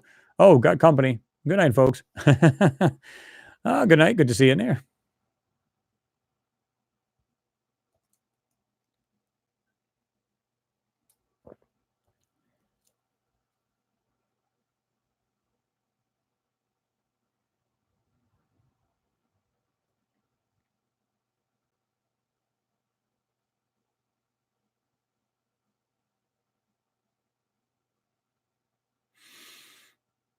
Susan Ann, I didn't even know you crept in there. Maybe I mentioned you. I don't think I did, though. Yes, I'm on my phone, can't keep up. So hello, beautiful people that said hello to me. Well, hello, Susan. Yeah, Mike. Yeah, Monalisa, little customary. Yeah, customy for me. I don't know. I mean, that's why I said, to me, it looks like I said, like they put this clay on there and they let it dry up and it just kind of looked like that. It made it look like, ooh, it obviously doesn't look like a human because it's got like different things going from the eyes to this to that and the nose. And I don't believe that. Now, is it, like I said, is it possible that they continued on the Apollo missions? Absolutely. I think they could have, because again, why stop where you were at? You knew you could do it. You knew you could do these things. So why stop? Keep going. Keep finding what you want to find on the moon. Which, funny enough, I don't know if you guys have seen this last one. They talk about the Chang'e 4, right? The China's rover. What was funny about it is they set down these. They're setting down where I don't even know if I still have this article. Oh, here it is. Got it. This is interesting. The moon's mantle revealed by Chang 4 rover, or the Chang'e 4, call it what you like. What I find interesting, it says, let me go ahead and make this page a little bit bigger because it's on the other monitor. It's kind of hard to see. Okay. The China Lunar Exploration Program. Okay, it says the 2,500 kilometer diameter South Pole Atkin, or SPA, basin is the largest impact structure on the moon. Such very large impact craters can potentially penetrate through the crust and sample the underlying lunar mantle. I say, who cares? So let's say we find, it's got a certain ore, like an iron ore on the moon. Oh, okay, now what? Or do they know that this moon may be partially artificial, and they're trying to see if some of these impacts actually broke through that? Because a couple of times we sent our parts of our rockets, third stage rockets, and let it literally deliberately slam into the moon. And of course, it rang. The seismometer heard that, and it rang for hours at a time. So is it possible they're looking for more than that? They're trying to see if it broke through the actual outer surface of this moon. Is it possible that's what they're up there for? That's what I think. I mean, why care? Well, no, because we can see what the composition of the moon is. All right, then where do you go from there? Then what? I don't know. China's Chang'e 4 lunar lander recently touched down in the von Karman crater to explore the floor of the huge SPA basin, or SPA, and deployed its rover, U-2. The geologic setting of the landing site is a region of impact craters superposed on the floor of the Spa basin and other nearby craters that are likely to deliver Spa basin's subfloor material to the landing site. Initial studies based on the spectral observations of the visible and near infrared spectrometer on board U-22, which is a little rover, suggest the presence of some materials that differ markedly, from most samples obtained. Let me make this a little bit bigger. Obtained from the moon's surface, which may originate from the lunar mantle. Right. Geological context suggests that these materials were excavated from below the Spa floor by nearly 72 kilometers diameter impact crater, crater event, and transported to the landing site. Okay, again, why? Who cares? Unless they think somehow this thing is partially, artificial, or it is, period, and they're trying to see if these things actually slammed it and it was enough to break through. And it's been 2 places they've been doing this. Let you guys, if this thing will fit in the address bar here, I'll let you guys read that as well if you guys are interested. Drop the link right there. Went ahead and go all the way down here if I can. If you guys have said something and I didn't get to it, just say it again, please. Because it's like sometimes I'll hit it and I'll go get it, and all of a sudden it's this the whole section just jumps right up. So I don't mean to jump over your comment. So just rewrite it if you don't mind. John White, you said I'm 50-50 on the validity of Monalisa video. They risked contamination by bringing that lady aboard and examining it in the open without containment. And I totally agree. I mean, they're literally supposedly right there with her, and they're right next to her and everything. Come on. Like I said, I'm not saying it's completely fake, but it just looked fake when you looked at her, right? And she's supposed to be look like she was Asian. So I don't know. I'm not sure about all that.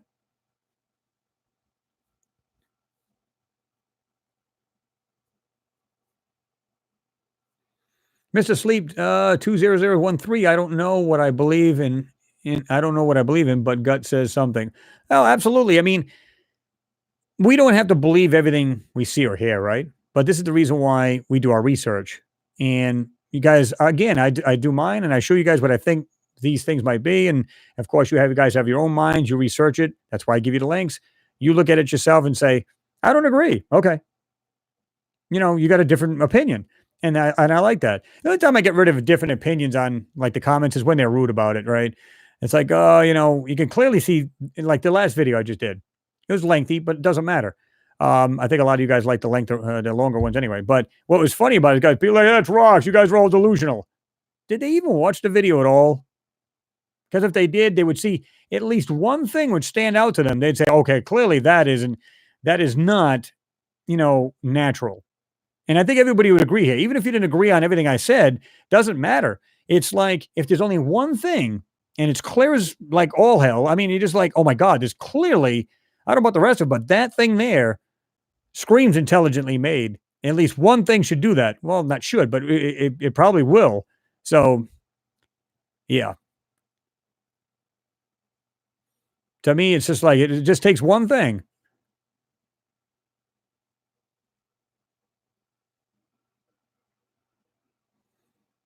Susan, you said, howdy, Chris. Well, howdy. Good to see you in there.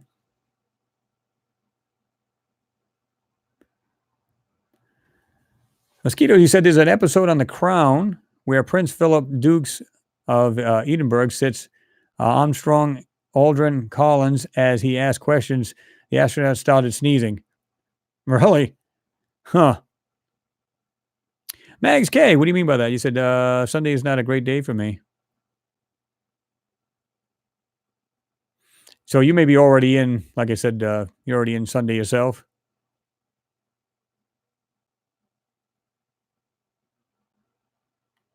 Yeah, Rachel was just questioning the same thing. He said, Mags K, it's Saturday today, but I believe she's in the UK or she's a little further. So she may be already into Sunday morning. Andy, you said, excellent video, Chris, and good hangout tonight. Glad you changed the time. Off to bed. Good night, folks. All right, Andy, thanks for stopping by, man. Always a pleasure to see you in there, man. Blue Sunset, good to see you in there. It's possible Mars was an industrial mega factory that eventually killed life. The iron and steel would turn to iron oxide, red rust. Yeah, absolutely. I mean, there was, and I forget who said this, but there was I don't know if it was a scientist or whoever, you guys probably know who it is. But he said that basically a civilization gets so large that at some point it implodes on itself, basically kills itself off. Is that what happened to Mars? I don't know. I think that's a strong possibility. I mean, it's like our planet. This is probably the reason why they're trying to jump off this planet and at least be, spacefaring and be able to colonize another planet in case we do that same thing to ourselves. Mankind will still live on. They'll still live on. So that's what they're probably trying to do. And if they go to Mars and then they can go to another planet, then they can go to another planet. Well, it ensures our survival as a species. So that may very well be why this is just so important to get there. Of course, I think it's much more than that. It started off like, oh my God, look at the stuff that's here. Let's go. And now it's, we can actually live in these structures that are still left over. Let's get there. We don't have to do a whole lot. We can actually go there and, live in these things, right? Who knows?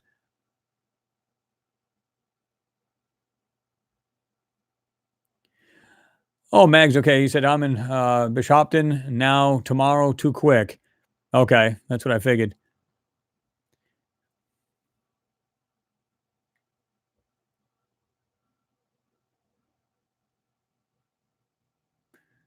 Mr. Sleep, you said, I see vids of a big hit to the moon, but it's nowhere on the mains.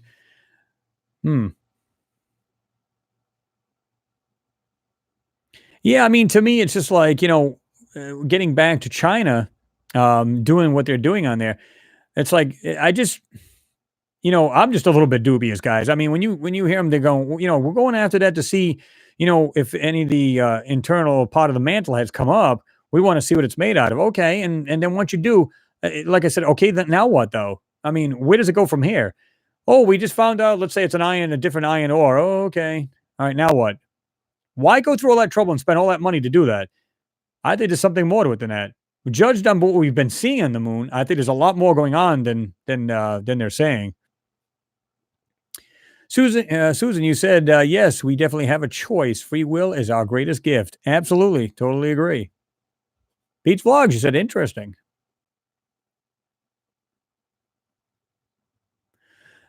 Supreme Ruler says it only makes sense to use the moon as a jump off and storage of fuel. Don't want to keep too much volatile fuel on the ISS. Well, it makes sense, right? I mean, I look at it this way. I mean, if they are mining helium-3 on there on the moon, and all they need is like you just need water on there, and you can different compositions, and you can make fuel. Well, the other thing is because it's so much easier to take off from the moon.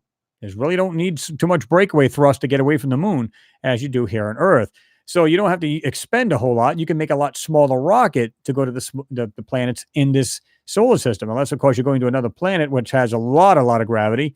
Well, then you might be in trouble. But if you're going to planets or moons that have virtually almost no gravity, it's a no-brainer. It's perfect. Makes absolute sense. A lot smaller craft. You can zip around, do things without having to have this huge fuel tanks for breakaway. You don't need that.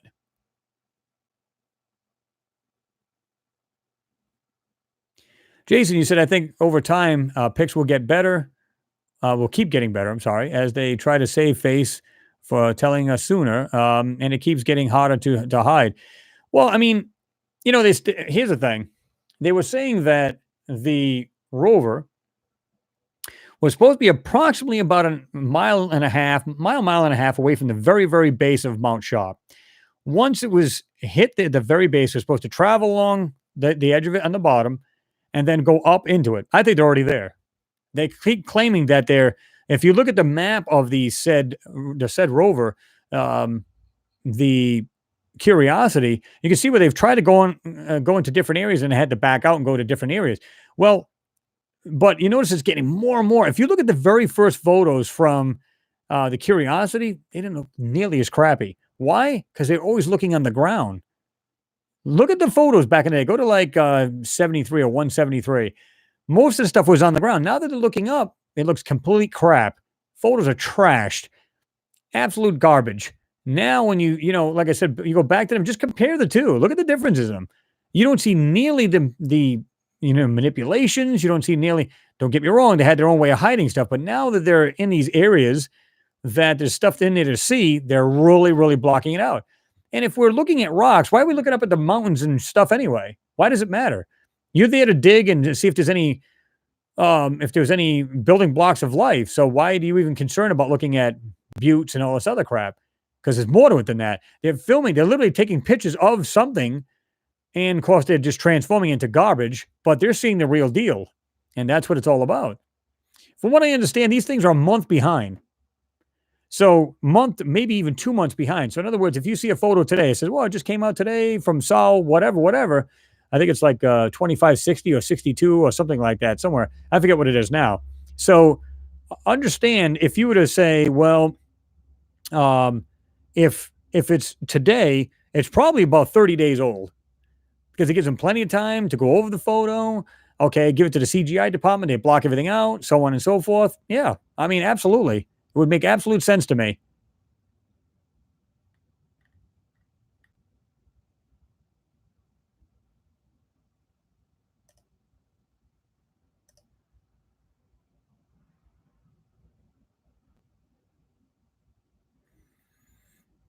Yep, Johnny Walker just took a walk. See ya. Wouldn't want to be ya.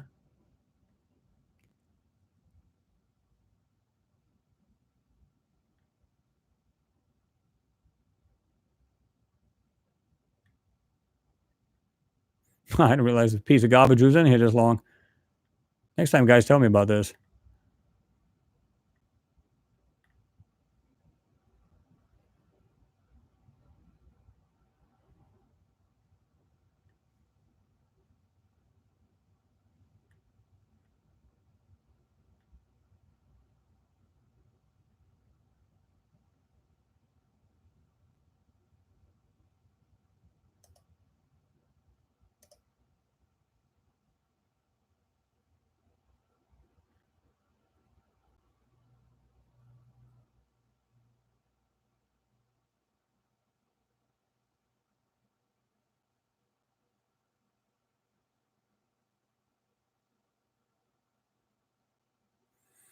Just trying to go back down here. You guys have been kind of conversing with yourselves there. So I'm just trying to go around those.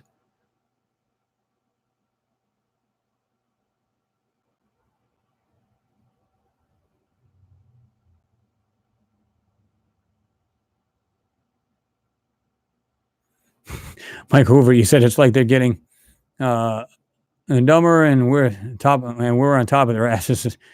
Their BS has never flown. Absolutely. I mean, to a certain degree, it did, until people really started really getting into these things, right?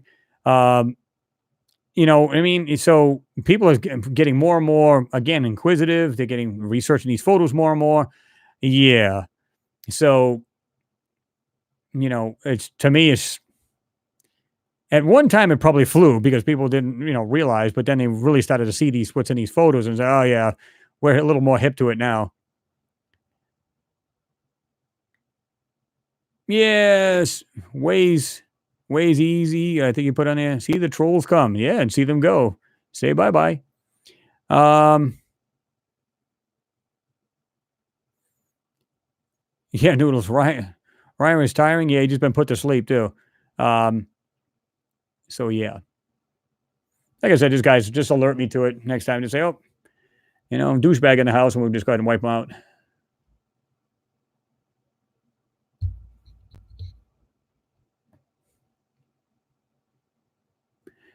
Let's see.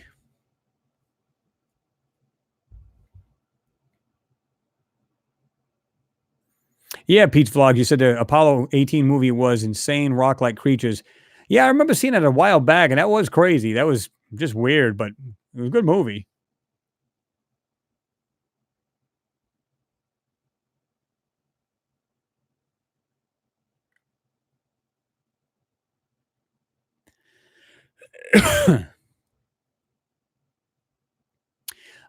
Cat C, you put on there. What about the YouTube thing, COPA, which is basically, it's child protecting them and stuff like that.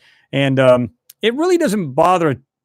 it'll bother a lot of channels. As far as you guys are not familiar with COPPA, you can look it up. It's COPPA. Basically, it's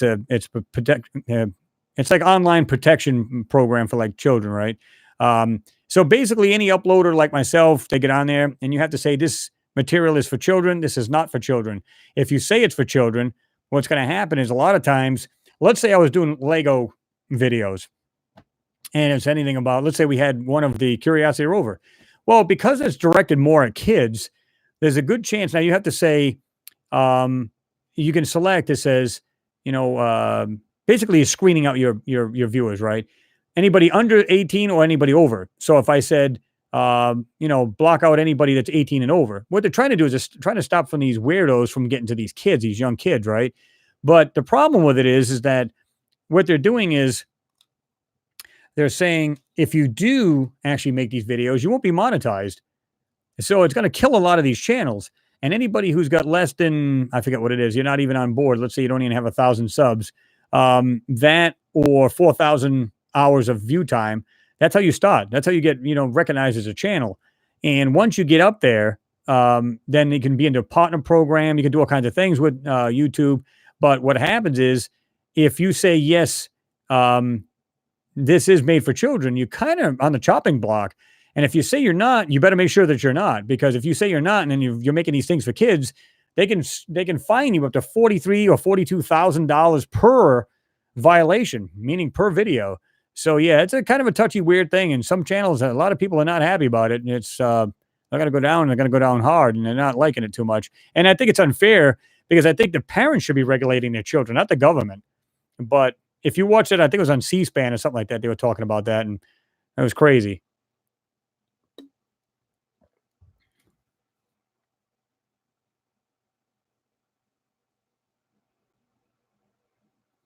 Way's easy. You put on there the same exact thing on Hunter's Moon via IMC channel is what's happened to the sun.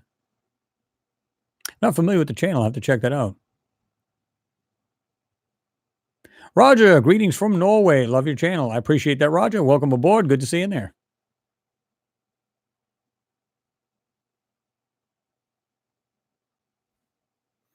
Oh, you got about another 39 minutes there, Stephen. Yeah, before it's the next day for you there in the UK, right?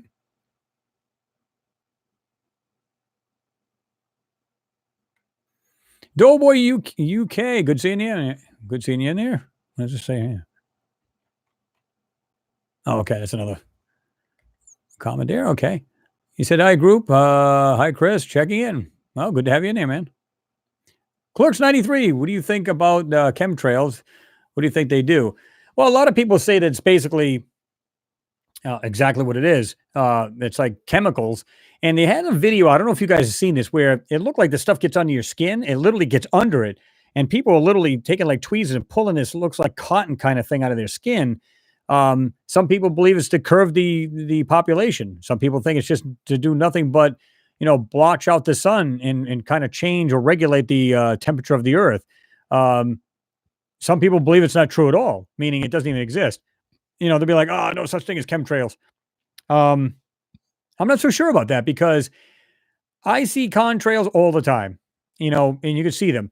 You'll see a jet way up in the air. It's hard to judge how far this thing is up in the air, but it doesn't matter. Well, it kind of does because it depends on how high and how cold it is in the upper sky, right? But what happens is you'll see like a stretch of water vapor. It's basically ice particles coming out because you got a warm jet engine and you get the hot exhaust, kind of like your car does when it's extremely cold out, right? You'll have the steam coming out. Well, the same thing applies. And if you have your exhaust, it's actually pointing down to the ground. You see it turn white, and it'll start getting icy. And so these water molecules that are coming out of the exhaust, they literally will freeze on the ground. Well, it's the same thing with a jet. You get the contrails, but when you see something that comes out and it stays out and it just keeps going out, every time that jet just keeps traveling, and then it expands over the course of time, it blocks out the sun. Those are chemtrails. That's a big difference. Some people argue with you, say, oh, no, that's not true. That is true. I've seen the difference here because we live close to airports.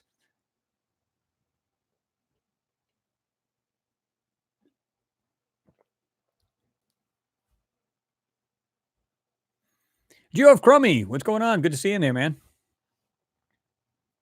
Emperor 6979, better late than never. Sorry, Chris, and missing the last 4 hangouts. Been very busy leading up to Black Friday. Man, believe me, I know. In fact, I'm going to be kicking it off here pretty soon because my daughter's actually doing some shopping for some furniture.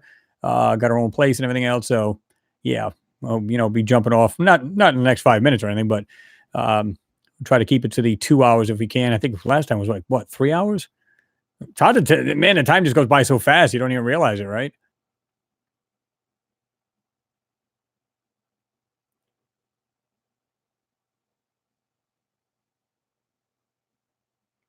Mosquito, he said, as always, good job bringing truth, Chris. See you same time, same anomalous channel. Well, good to see you there, man. I guess you're taking off. Well, thanks for stopping in. As always, good to see you there. And comments you ask or questions you ask in comments.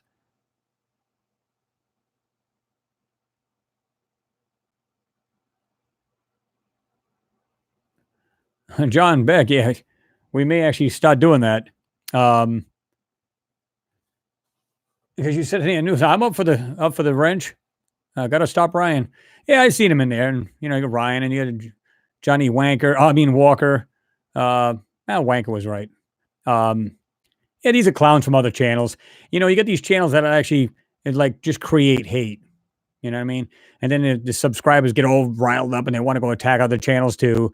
And it's just like children. It's all it is. It's very immature.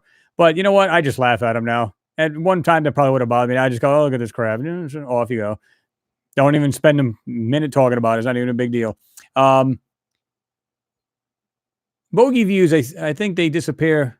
I'm sorry. I think the disappearing water was a good possibility from war on Mars, and that could very well be. I mean, you have enough heat, it'll literally evaporate all of the water on the planet, right? And if it had a catastrophic event, like a big hit from something, a body out in space hit it, it's enough to like displace a whole ocean. And from what they say, the ocean was quite large on Mars, so it's hard to tell, right?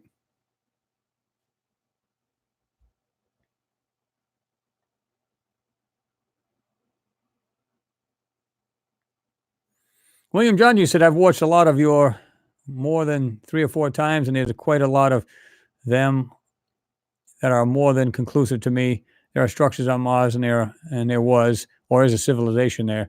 Yeah, I mean, at this point, after you see the stuff yourself, let's say you don't even watch any of these channels, mine or anybody else's, but you're doing your own research, right? At some point, you got to just go, okay, and I've done this where I've looked at something, I go, is that really in this photo? Am I seeing things? So what I'll do is I'll make a photo of it. I'll take the photo, print it out, and I'll bring it to a couple of my friends. I go, "What do you think of this? What does this look like to you?" "Oh, this looks like this, or this just looks like that." "Okay, I'm not losing it then, right?" And they go, "What are you talking about?" I'll say, "Well, this is Mars." "What? No way!" I'm telling you. And I've done this like just like a little experiment. Just like took things and just brought stuff out, and brought it to my friends, and said, "What do you think of this?" And it is like, "Oh," and they kind of look at you like, "Is this like a trick question?" And go, no. I mean, what do you think it is? And they tell you, and you just go, "That's what I thought it was." And then you tell them where it's at, and they go, "No way." Because most people are not willing to wrap their minds around the idea that this stuff could be on another planet. They said, "There's no way." Why? Because NASA dictated that so. Or not just NASA. I shouldn't be just picking on NASA. It's not just NASA. There's other space agencies. Scientists have said it's nothing but cold, dead planet. So you're taking this in and you're saying, okay, anything else outside of that information has got to be bogus. That's all there is to it, right? Now, let's see. Cat C, you said, I think the moon landing is fake because all the pictures show in the background where there's no stars. Where the heck are the stars? I guess you're trying to put where the heck are the stars? All the stars. Well, I mean, it's like yourself right now. Right now, they claim that the lunar, the lunar moon itself, right, the ground itself, is very. It's like reflective. It's like a light sand, or at least they claim that's what it is, and so it's highly reflective. Okay, so you have to ask yourself. Let me get this over here.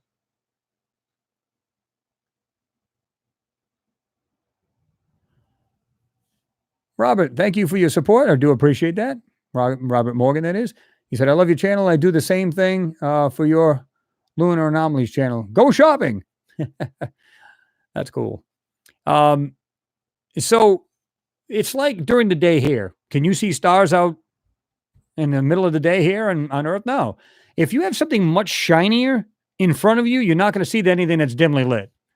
I mean, unless you pull away or look the opposite direction and look away from the light, it's kind of like you trying to use a telescope looking at the moon when there's a street light sitting right there. You got too much light pollution. It literally will block out anything that's dimmer. So you have to remember that. So, if you, again, during the day here on Earth, try to find stars during the day. You'll never see it because it's so bright that you won't see anything dimly lit. That's basically the best way to say that, right? Try, guys, slam that like button, please. Bam, hit it.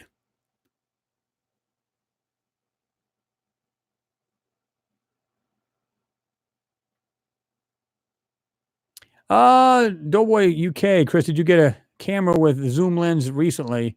How are you getting on? No, I haven't, not yet. I like to get like either the P1000 or the P900. P1000 would be better.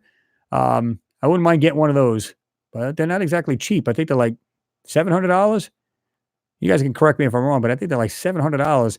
And I wouldn't mind having that because it's quick. Boom, put it on a tripod. You can look at the moon and everything else. See some crazy things on there. I thought about doing that.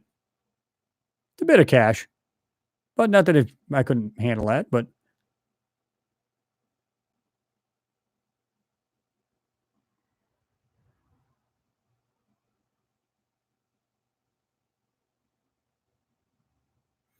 John White, you said if Mars is like Earth, there will be underground water springs, and there absolutely is, John. They have one. They found a giant lake. It's about a mile and a half in width, just underneath or next to the South Pole. And the only reason why the satellite seen this, it was using radar penetrating. Well, it was using penetrating radar, and what it is they said that this radar cannot see anything that's less than a foot tall. So this was actually taller than that, and it was a mile and a half, about a mile and a half in width. So there is water. There is water on that planet. It's not only under the soil, but they found lakes under the ground as well. And it has a water cycle.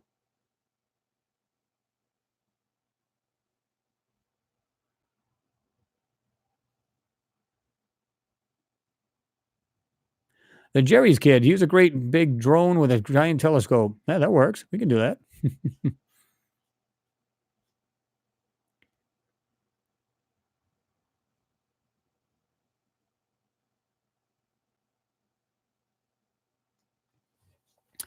TC XLV11. In some Curiosity images, it seems there are petrified bodies, but in some, it seemed to be, I see some living bodies. If NASA can delete the things, they can also insert things to mislead us or even discredit us. That's a possibility. Yeah. I mean, you got to take in consideration that could very well be, right? Yeah, absolutely. Um, they can literally do that. They can do anything they want. Um, now, I try not to zoom in too close. I don't know if you guys have seen this. When you get into so close that you start seeing these little squiggly lines and everything else, well, I've seen that happen where people do that and then they start seeing these people and weird things. Try not to zoom in too much. This is the reason why some people go, "Oh man, zoom in, zoom in, zoom in. I can't see it. I can't see it." Well, the problem with it is if you go in too far, one, things break up. Two, sometimes they're too blurry. Three, all these little squigglies, people stop making things out of nothing, and there's really nothing there. Now, I'm not saying that being some that are zoomed out, they still see these things, and those are the things you have to question because you're not too zoomed in, so therefore you're not just seeing just weird little squigglies, and actually the part of the photo you're actually seeing something if you're zoomed out a little bit. So you got to be very careful not to zoom in too close to these because some of you guys, and I appreciate this, I do, where you guys have sent me some photos, but some people send me things that are so close. I go, can you show me a picture like zoomed out so I can get a better perspective of where this area is at, and maybe just back out a little bit so I can see this a little bit better because I can't make heads or tails of it. It's just too darn zoomed in, right? So I try not to do that. And if you guys can do that, even doing your own research, just try not to go in too close because you'll find some crazy stuff in there that just makes no sense at all. And you don't want to do that.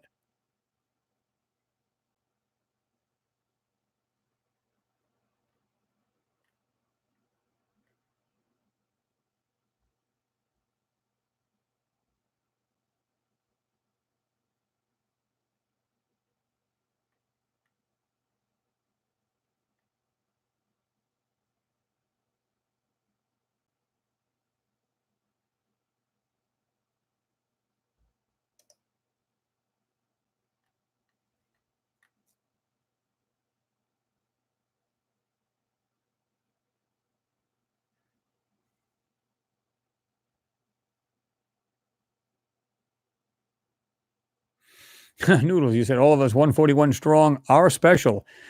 Well, like-minded. I like to use that term. Inquisitive. Yeah.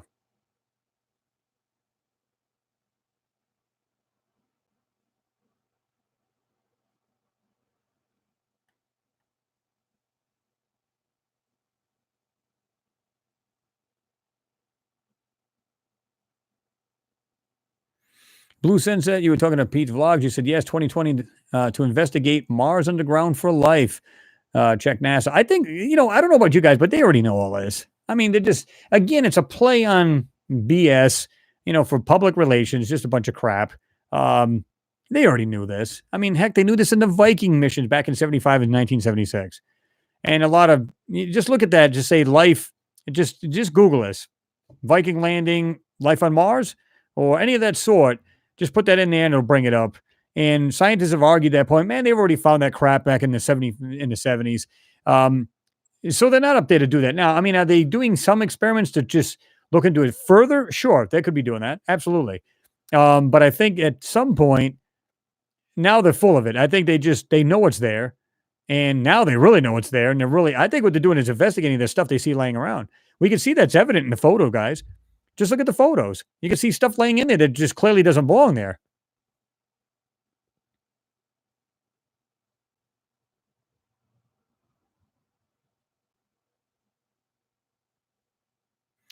Daniel Webster, hey, good to see you there, Daniel. You said, I thought Bob Lazar was a fraud. However, he keeps passing lie detector tests and stress tests. So I guess if he's a liar, he's a real good one. I just always thought they would use the cream of the crop. Well, I don't think he's a fraud at all. I mean, if you look up, I think it was Hydrogen Car, it shows Bob when he was younger. I mean, much younger, and how he put these canisters in the back of a Corvette. It was like an 84 Corvette, something like that, somewhere roughly in the 80s. And he made his own, he's got his own solar system. Well, not solar system, I'm sorry, solar panels to make power to make hydrogen, which he pumps into his car. So the guy's a genius, and he's definitely, he's not an idiot. I mean, the guy's very smart. And like you said, they've been giving him tests and stuff like that. And they're saying, they're trying to trip him up. They're trying to see if he's full of crap or not. He's not. He's just not.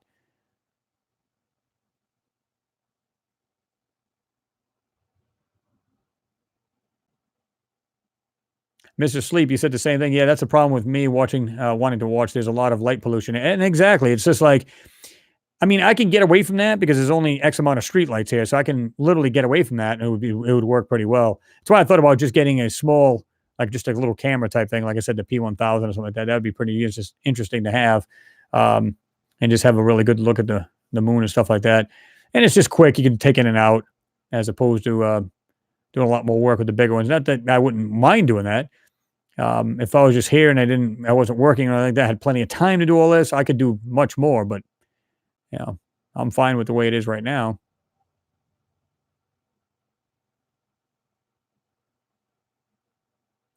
Valerie, you said, I'm getting the feeling it all going to culminate into some sort of coercion, slave labor, human robotic like state of mind. It does seem as though there will be an end result not good for normal people.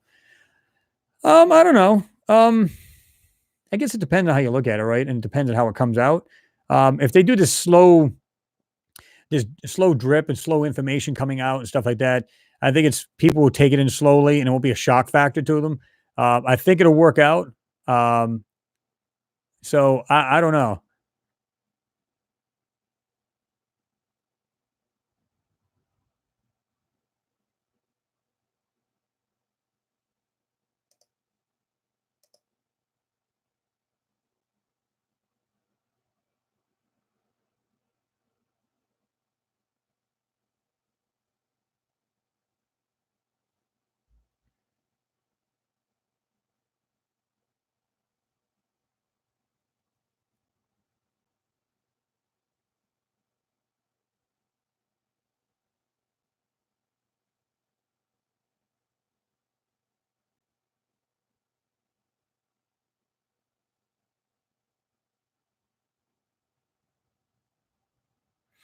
Cosmic, you said zoom in on Pluto. Yeah, I've actually done a couple videos on Pluto. You can check them out.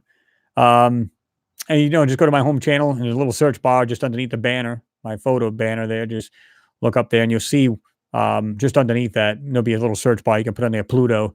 I've done a couple videos on that.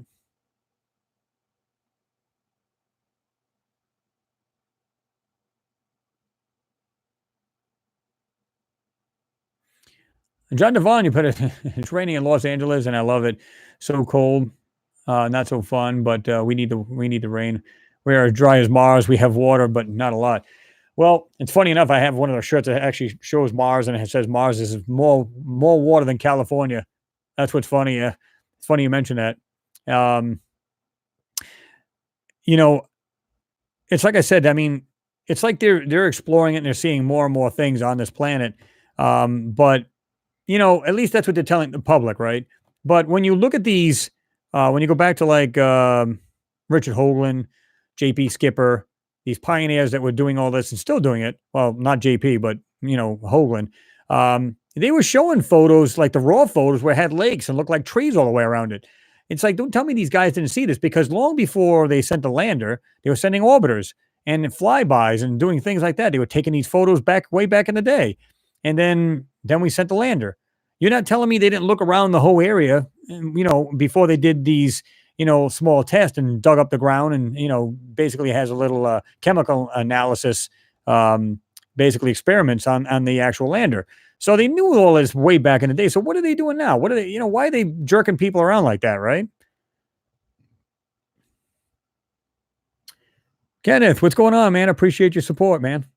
You said, Chris, thank you for all that you do. Keep up the great work. Well, again, I appreciate that. Um, like I said, I don't know. It's kind of like you guys. I mean, I know some of you guys wanted to start your own channel. I think some of you have. Um, you have to ask yourself what drives you to do this. Either whether it's watching or doing your own, there's a reason. There's something driving you to do it because it's just something that's in. It's like almost bred into you. Like you just inquisitive. You want to know because you feel like you're part of something else. Maybe that's where you're getting this, Rachel. I mean, where you just feel like you feel that connection so much that you that maybe that's why these dreams are coming in. They're manifesting into your head. Maybe that's the reason why. Could very well be. Pete, what's going on, man? Appreciate your support, man. You said the last Mars video was awesome, Chris. Yeah, I mean, you know, again, that particular find, that little plant or whatever it was, that was Neville Thompson. That wasn't mine. And I always give full credit to whoever does that. But it was funny enough. One of you guys had sent me something and said, "Hey, man, you need to check out this. I think it was 29.95, whatever it was, the Sol." And I looked at it. I said, "Oh yeah, yeah." Well, no sooner. I think it was a day later. He had posted that, and it was the same darn Sol, and he had a GigaPan of it. So I said, "Okay, cool." So I decided to start looking at this thing anyway. I said, "Wow, it's a cool find." Yeah, he did find it. That's neat. And then I started seeing all of these other things. I said, "I got to make a video of this. This is just too cool." One, his information needs to get out, and two, just to get out all the rest of these little pieces that were in there. Um, that I thought needed to be brought to light. You know what I mean? How many of you guys, what do you guys think is the optimum? I want to get your input on this. What is your optimum time you think a video should be? Just so it kind of like we can like make it work for everybody, kind of thing, right?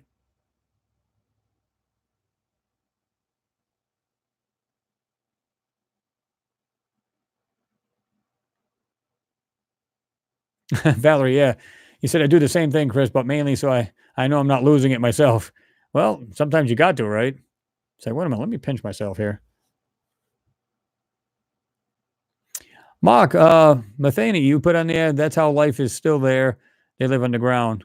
And I totally agree. If it's going to be anywhere, it's going to be underground because, again, you know, sand is an insulator, right? And it's regulated. If you get like 10, 20 feet under the ground or in the ground, you're regulated. So it could be harsh on top of the land. It could still be 55, 60 underneath. It could be 90 out, still 55, 60 underground. So, depending on how far you dig down or how far you go down. So, and they're being insulated from the solar radiation. So it's kind of a win-win for them, right?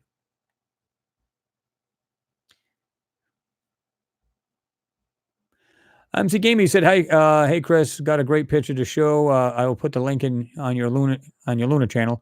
on the last video on the comments, structures everywhere. Check it out. I will, man. I appreciate you doing that.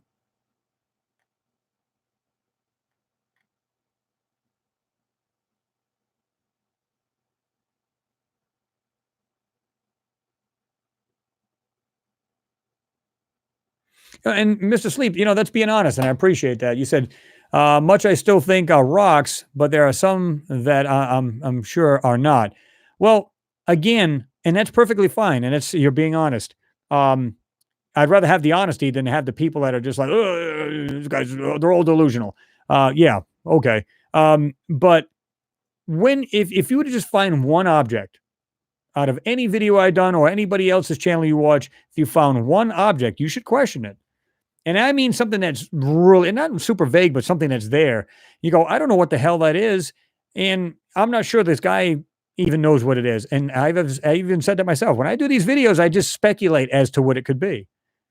Because there's no way, and I keep saying this, there's no way we can vet this. There's no way we can pick it up and look at it. Oh, yeah, it is that. There's no way we can do that. No.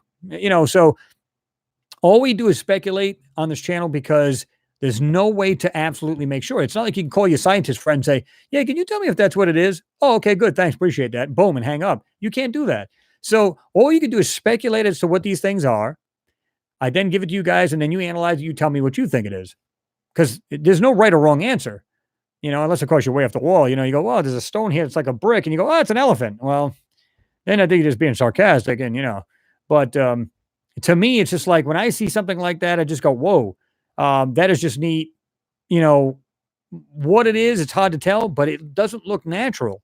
And if it doesn't look natural, you have to ask what it is, even if you don't ever find out. It's still not natural. And why is it on Mars? Two main questions.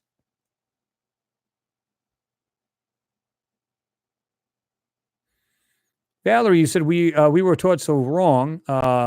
Some they maybe didn't know, but some they absolutely do. Oh yeah, I guarantee it. Roy Searles, good to see you there, man. George is taking off. Well, George, you have yourself a good night there and a good day tomorrow. Good to see you, as always. And I appreciate your comments on the videos.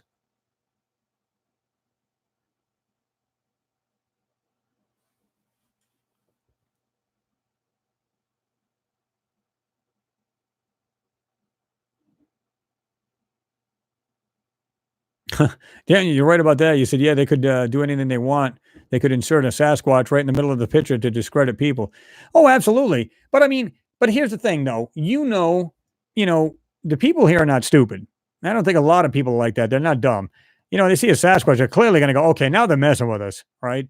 So you can see the stuff that they go through great lengths to try to cover. You can just see like colors like this. This is the ground. Here's an object. They literally try to put it on top, and yet half of it is still exposed. Like that, what looked like steel on the top of that hill, and it had that nice clean cutout. It was like smooth, like that. But this end, this very right side, was absolutely, it looked like a steel. It looked like aluminum of some shiny piece of metal, as opposed to the rest of it, which looked like that brown kind of ground looking color, right? Yeah. So if they did that to that one part, how do we know the whole rest of that mountain is not a structure as well? John Devon, you said question what you feel needs questions answered. Yeah.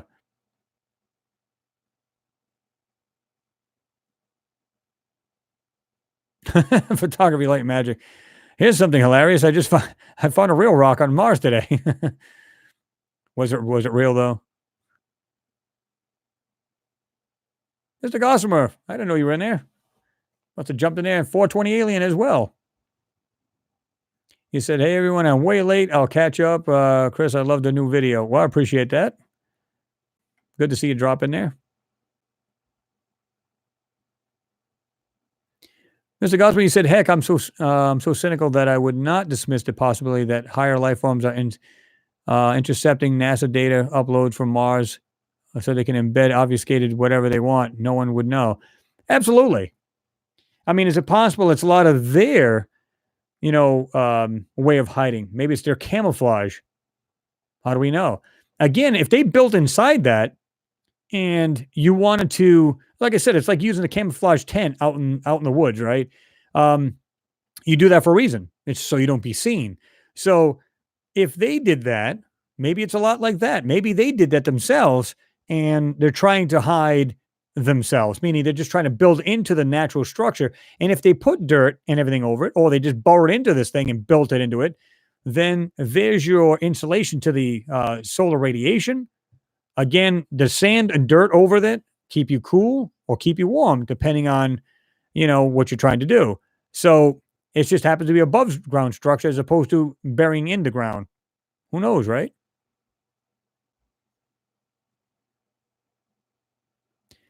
Susan Ann, you said Stan Deo wrote the book that the cosmic conspiracy in the 80s and was unable to publish his book in America. So he had his wife hide in Australia and publish it here. He circulated an amount of books. Wow. I wonder if you can still get one of those. Oh, noodles. Okay. You said Renee Cruz's vacation in Philippines, by the way. Huh. Okay. Probably why I didn't see them here.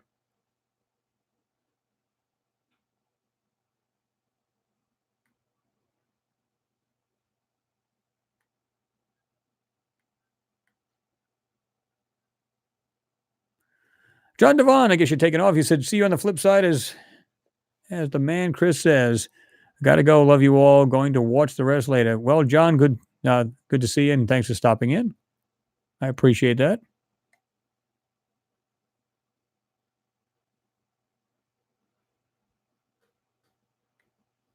Valerie said, I'm good with about 15 minutes, unless it's super cool. Then we can go much longer.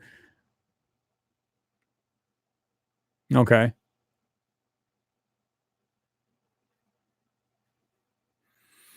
Evan USA, you said, can I get a shout out? Yes, you can. And you said something about, can I get some subs? What kind of stuff do you do? Do you make videos? And if you do, what are you doing? Kenneth Lee, I appreciate you stopping by, brother. He said, got to run. Take care, everyone.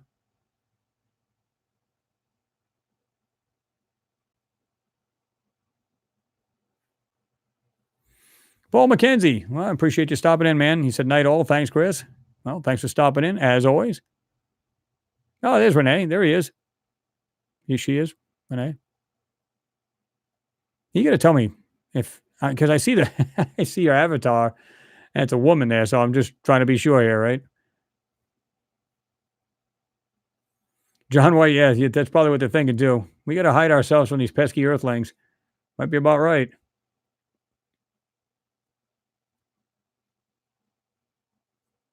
Yeah, Renee, Paul, you guys have yourself, Paul, you have yourself a good night there. Kenneth, again, have a good weekend. All that other good stuff.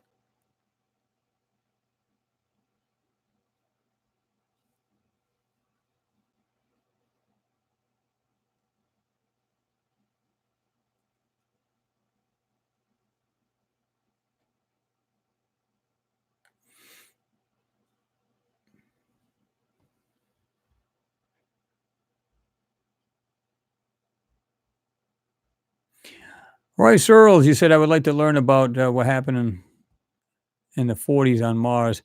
Yeah, I mean they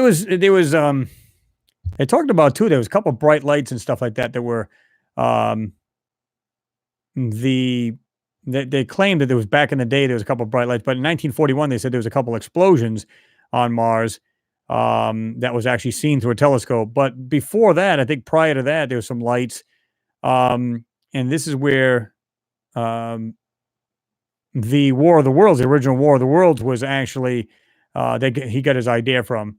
At least that's what they say. Let me see if no. No, I wasn't an idiot. I thought I had it up there. I guess not.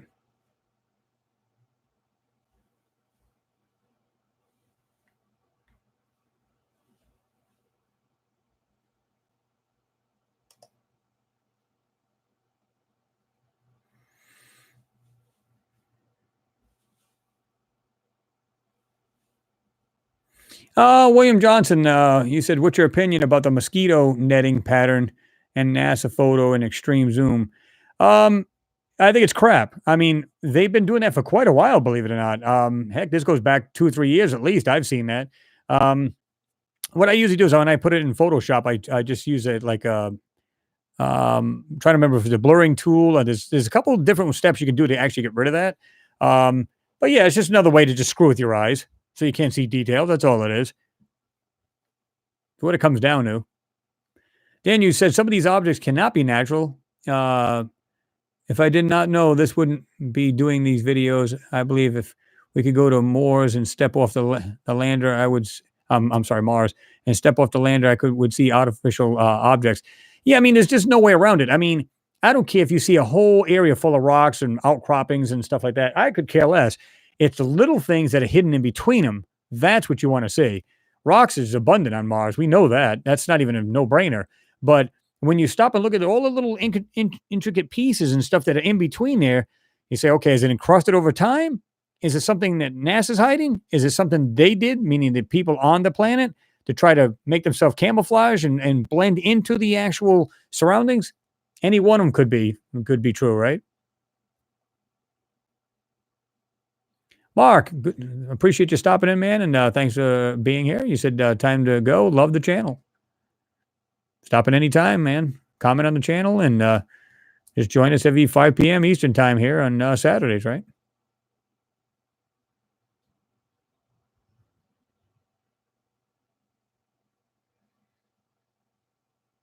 James Smith said, night, night, all. Good to see you there.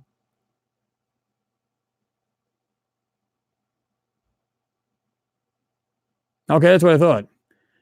So, wow, here she is. Yeah, I'm vacationing in the Philippines. I wouldn't mind going there. I've seen a lot of places or a lot of videos. It looks really nice over there.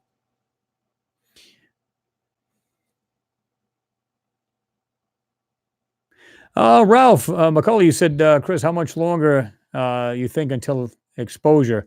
You mean when they finally tell the truth?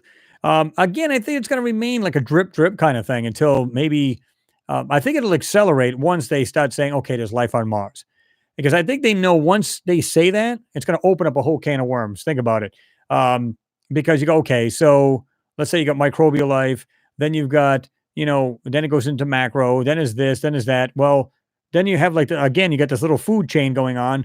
There's something eating that, then there's an insect eating that, there's something eating the insect, there's birds, whatever. So, I mean, it goes on and on and on. I think they're afraid that this will snowball. And of course, they'll start getting bombarded by questions and scientists will be really all over them and everything else. I don't know. But I think that's what they're worried about because they're like being real cautious about how they're going to go about this. That's why they said, "Oh, we're not sure if people can actually handle it, but we believe we're going to find this pretty soon." Well, how do you know that? I mean, what experiments are you doing differently? They said, "Well, we're going to drill into a rock sideways." What the hell's the difference between going down and this way? I mean, unless you're going deeper into the ground, well, that makes sense. You might find more into this water content, like in the soil, might be different. I don't know. But to go into a rock in a certain way, I don't see the logic in that, but I don't know.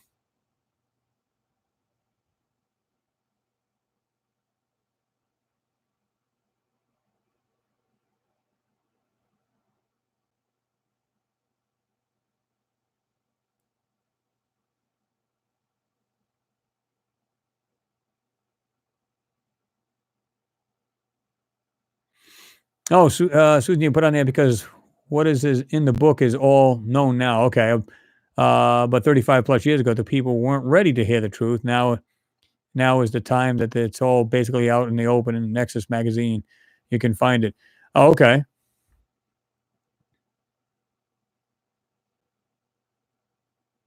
So basically, the book was ahead of its time, right? They were saying things back then that they're now, it's like known knowledge, right? Is that what you're saying?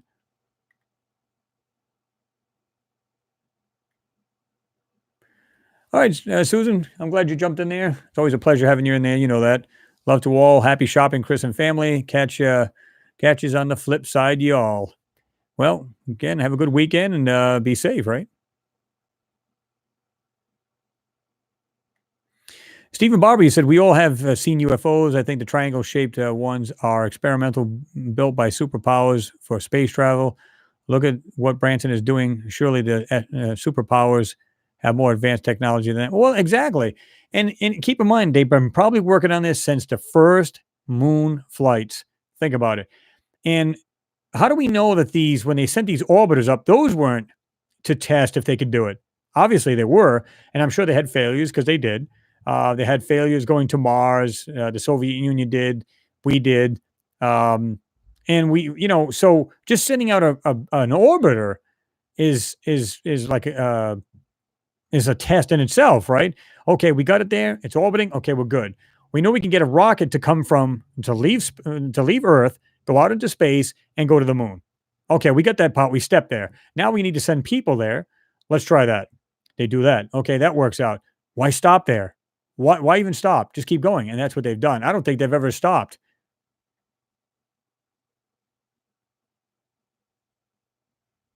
Arts and crafts, yeah, exactly right. There's actually been two of those now. You said I agree. Even the wooden spoon on Mars shows intelligent life. Yeah, it had that like piece that looked like a spoon sticking out of that part of the sand.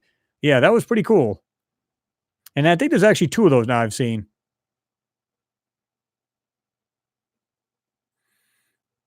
Madam 103, you said that video you done where you found a puddle of water under the rock was incredible. 100% proof of my eyes. Oh yeah, I mean, again, take anything you like, water, fudge it over a little bit, a little, a little blur, blend it in, put the same color. Most people wouldn't be none the wiser. But like when you start to see shadows of a rock in that area, you go, okay, is it two rocks identical or is it a reflection? Boom. Right off the bat, you start, pulling this stuff apart. Now, sometimes you just go, nothing really in there worth the damn. And I won't make a video on something I just can't see myself. I just go, well, I'm not.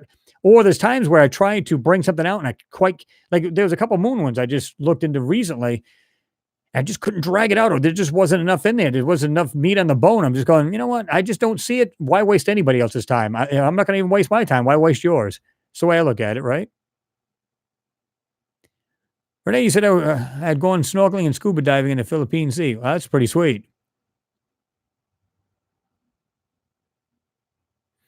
Mr. Sleepy said there's a sundial wagon wheel thing. There's no way that's just a rock. You're talking about the one that somebody, I'm glad, see, that's what I'm talking about.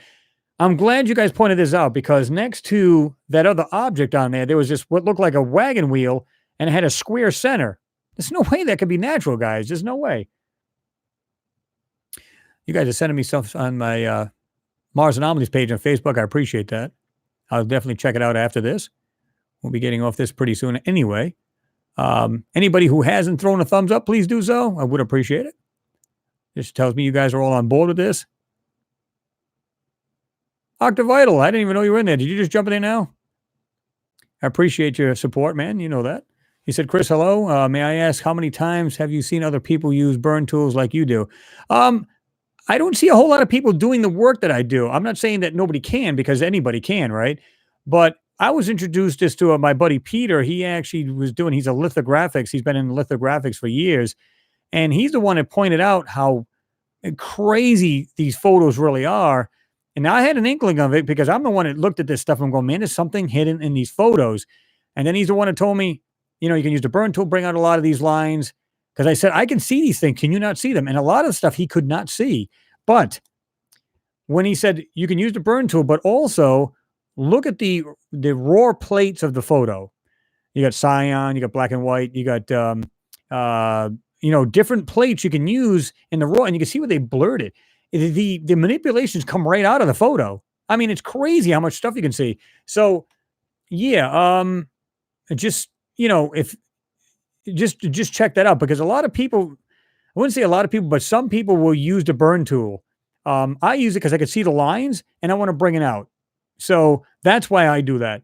The lines are there, but I want to bring them out so everybody can see them. And sometimes when you start using that burn tool, all of a sudden, what was a flat area, suddenly the lines come out and there's something on the ground that's actually off the ground. It's higher than the ground itself. And I've done this many times in the moon photos. It's crazy. Equalizer, good to see you in there, man.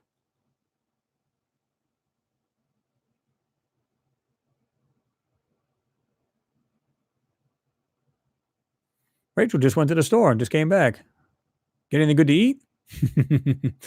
I know you said you haven't been cooking lately, so I didn't know if you were or not. Royce Earl says, that was fast, Rachel. Probably just lives right down the road. Just go down there, get yourself something in the store and head back. Octavital, he said, Jay is going to thumbs up right now. I appreciate you.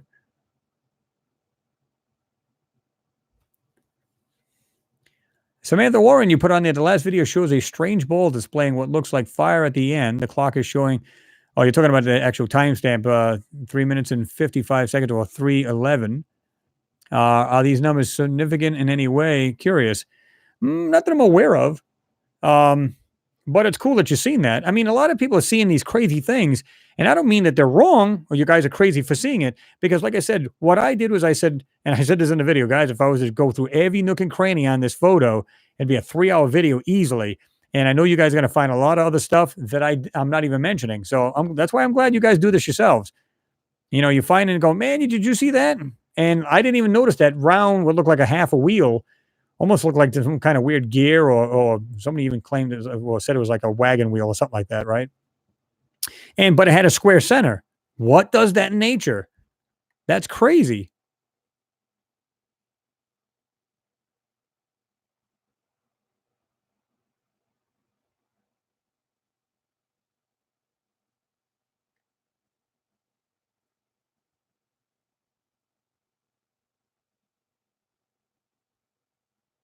Push Corey put in there. How can anyone do thumbs down? This is the best YouTube channel. Smash it. Well, you know where those thumbs downs come from, right? I mean, to me, this is what I find interesting. Yeah, anybody who has a thumbs up, just thumbs up. What I find interesting is I see these people go, oh, yeah, every now and then you get that one troll that'll say, oh, more garbage. You keep putting out more and more garbage. Yet you keep watching it. That's the funny part. If I don't like a channel, I'm just simply not going to thumbs it down. I'm not going to, I'm just not going to be on the channel, period. But yet these people come on there. So it's actually driven by another channel. It has to be driven by another channel. Again, some of these channels are out there hating on other channels, and they work up their subscribers, and the subscribers go over there and they just start giving the other channels all kinds of crap. In fact, I've seen other channels that do a lot of similar work, like on moon videos and stuff like that. They said, "Oh my God, you can't believe how much I was attacked, by other moon channels and so on and so on." I said, I didn't even see the logic. Why would I waste my time? And I'm not saying they're blaming me. I'm just saying that I personally wouldn't waste my time doing it. It's immature. It's stupid. And I'm just going to do my own thing and then let everybody do theirs. But there's a lot of channels that have gotten attacked by other channels. Like I know some other moon a channel that was doing something and they got attacked by another channel. What the hell for? It's immature. It's crazy. Ain't got time for all that. Rachel, just some late night munchies. Yep. It's just down the road. So much nicer when it's convenient, right? Exactly. Photography light magic. NASA takes out the shadows so you can't judge depth. By burning it, you can bring back those shadows and show a bit of depth. Exactly. And I've done that. You can, between the dodge tool, the burn tool, things like that, you can actually bring this stuff out. And like I said, especially the bright areas, man, you can just bring this stuff out. It's just some of the stuff you bring out of this is crazy. Literally, I've seen areas were completely flat. And just by doing that, all of a sudden, boom, things just appear. They're just tall.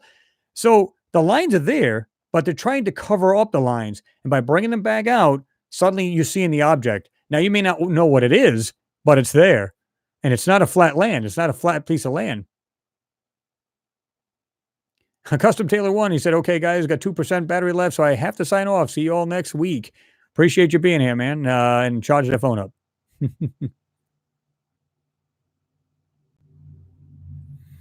Madam 103, said, Chris, I have found an alien statue head on the dark side of the moon on Good Moon, which is, I need you to show you. How would I go about showing you?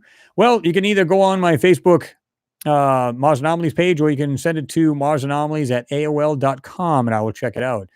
I haven't been on there lately, I'll be honest with you guys, but so I always encourage people to do it on the Facebook page, or you can tell me about it if you have a link. Some people have like a Dropbox. They do that, and then I go check it out.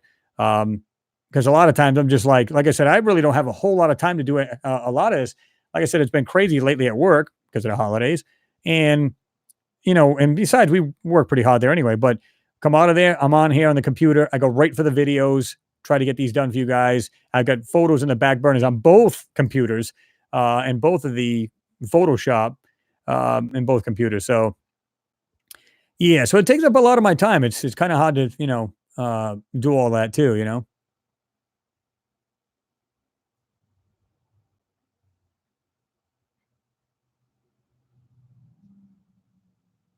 Oh, okay, Bushcore. You said Chris sent you a Facebook message on Alien Voter. Okay, definitely check it out, Bush. Well, I was gonna say Bushcore. We'll call you Corey.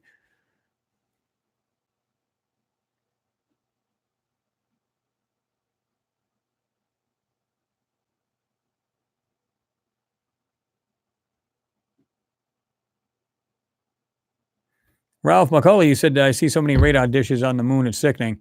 Yeah, I mean, I don't know about dishes themselves, but I've noticed, and I just seen another moon photo where it looks like those, like I call them pads, right? The white pads. You can literally see something underneath it, like it's almost like a cover to either block out the sun radiation hitting the actual structure. It's like almost like a giant umbrella, if you will. I'm not saying that's what it is, but it's almost like that because you can see something. You get that round disc, and then something underneath it looks like just either square structures or something underneath that. How is that possible? If these are supposed to be craters, right? Yeah. No, I don't think so.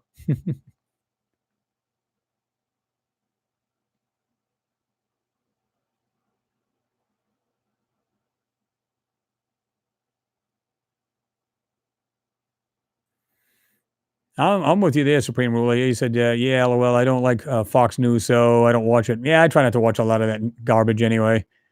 It's just to steer the populace into certain things, and I don't get into all of that politic crap and all that. Can't be bothered. Politricks is what it is. Yeah, Octavital, yeah. He said, I always get a kick out of when they keep watching. That's why trolls are funny because they are on your channel to begin with. Yeah, I mean, to me, it's just like if I'm not even interested in the subject, I don't care what it is. Let's say I wasn't interested in cars. Why would I go to the channel, watch the channel, and then give the channel uploader a hard time? Why would I care? I just wouldn't be bothered with it. There's a lot of things I'm sure you guys don't watch at all. Whether it be nature trail things or whatever it may be, you go, nah, I'm just not interested. So clearly you're not going to go to any of those videos that show that. So why go to the channel and then give them a thumbs down and give them a bad comment? I'm confused. So it's like, to me, if you don't like it, don't be here at all. That's the way I look at it, you know?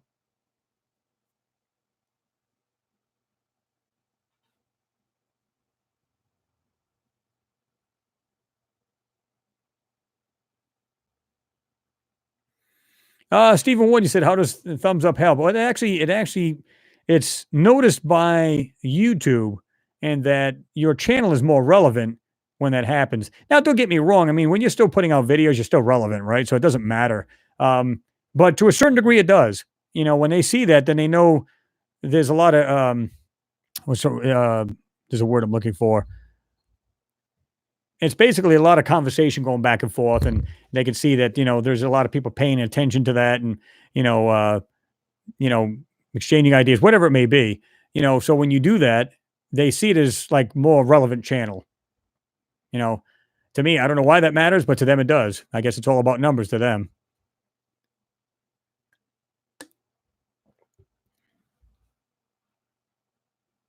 Stephen Bobby said, Chris, thumbs down. People are just jealous about how bloody good your channel is. Well, I mean, there's a lot of jealousy out there, and to me, I'm not jealous of any channel, to be truthful with you. I mean, I always tell people, why do I care what the one channel's doing and the other channel's doing? I don't care. Do what you got to do. Why do I care?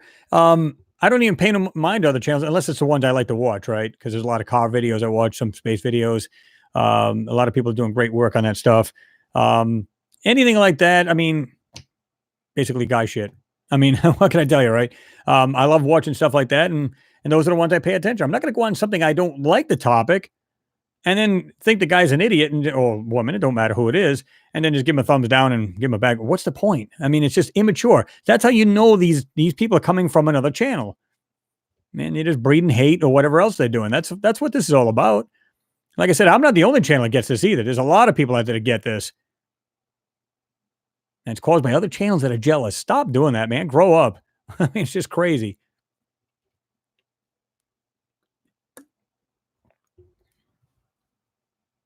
Equalizer, good to see you in there, man. You said, would you ever get to the stage where you could do this full time, or would you even want to? Well, I mean, I would. I mean, if I could, you know what I mean? Don't get me wrong. And I don't, guys, I made no bones about this. I always tell people I always monetize when I knew I could. Because like I said, I mean, I spent hours behind here, behind the computer. And just like yours, it's like, let's say you're a mechanic, and I'm sure maybe one of you guys are mechanics in there. That's like me telling you, hey, let me do me a favor. I want you to work on my car, but I'm not going to pay you for it. Um, are you insane? That's the first thing you'd say. And then you tell me, beat it.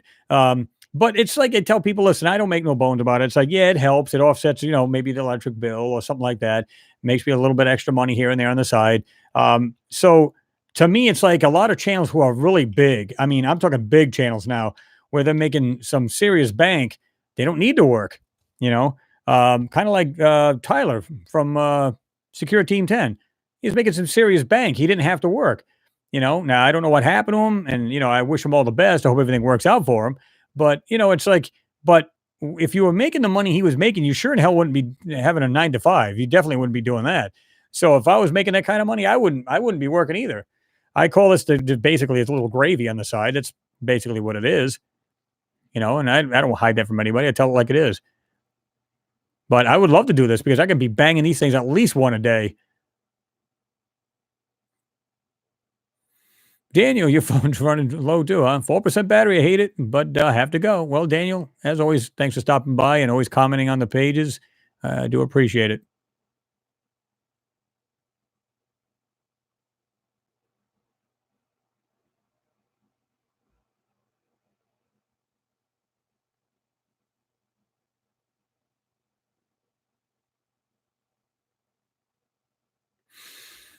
Corey, you said on there if NASA came out with the pure truth about Mars or the moon, what one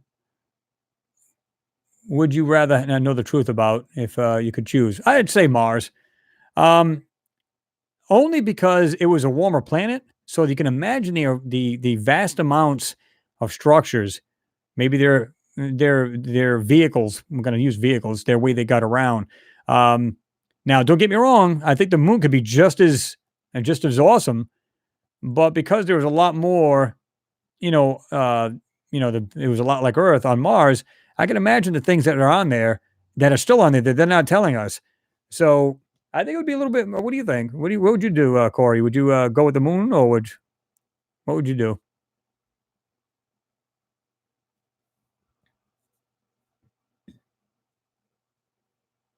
Andrew Haberman, yeah, I agree. Politics is all negative crap. Well, again, it's just like you know, our president's basically it's a puppet. It's a PR puppet. That's all he is. Now, whether you like him, hate him, doesn't matter. To me, it's just all crap.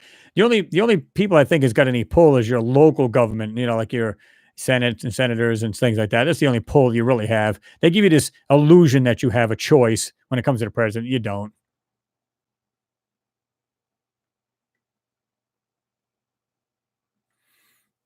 See, I don't know if I said hello to you, but hello anyway.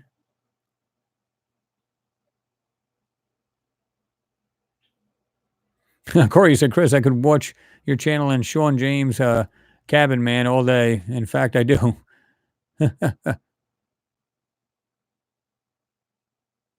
I totally agree, Arts and Crafts. If anything, channels should work together and get inspired from one another and not be jealous. And I've always said this. I said I don't care if somebody takes my work. I really don't care. Um, some of them are not so much like that. In fact, I one of those moon channels I watched. The guy had done another person's work, and the other person flew off the handle, wanted to report him. And to me, it's just like I understand it's your work. I get it. And the last thing you want to do is have your work all botched up and screwed up. I get it. But isn't it ultimately about getting the truth out? Isn't that what it's really about? I always tell people, listen, if you want to take my work and put it on your channel and, you know, whatever it may be, you want to get in there and, pass it on, just give me a little credit for it. Give me the credit for the work I did. And if you find some other stuff in there equally or additionally, I should say, then by all means do it. Just give me the credit and go on with it. I don't have a problem with that. It's all about getting the truth out. It's not about, well, let me see if I can cut him off at the knees because he decided to use my shit. Come on, man. It's just, I don't know. I just find it very childish, very immature, and it makes no sense.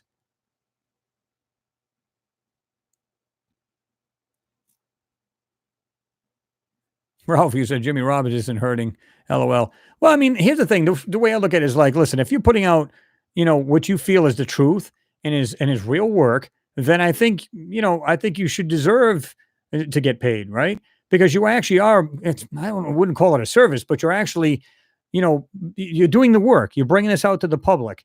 Now, again, I don't care if you're a mechanic doing videos about, fixing cars, if you're doing this, you're bringing out a service. It's something that people want to know. They're inquisitive. So you're bringing this out to them. They're watching it. You're spending time upon hours. I'll be honest with you guys. A lot of times, I mean, I do things in between, but what I do is I'll come home from work. I'll jump on there, look for different photos. Anything in there worth anything? Fine. I'll put it in Photoshop, see if I can bring anything out. If I can, great, make a video. If I don't, next. I mean, that's all there is to it. But I do all kinds of other stuff too. I'll go out and I walk and go on, doing some climbing and stuff like that. Go up in the trails and stuff like that. Go out, get in some exercise, quick jog, whatever it may be. Just get in there and do a couple things. So it isn't all that. It's not just all work, so to speak. But still, I mean, nonetheless, it's like I wouldn't expect any of you guys to do your daily jobs or any kind of work that takes up hours of your time to do it for nothing. There's no way. You know.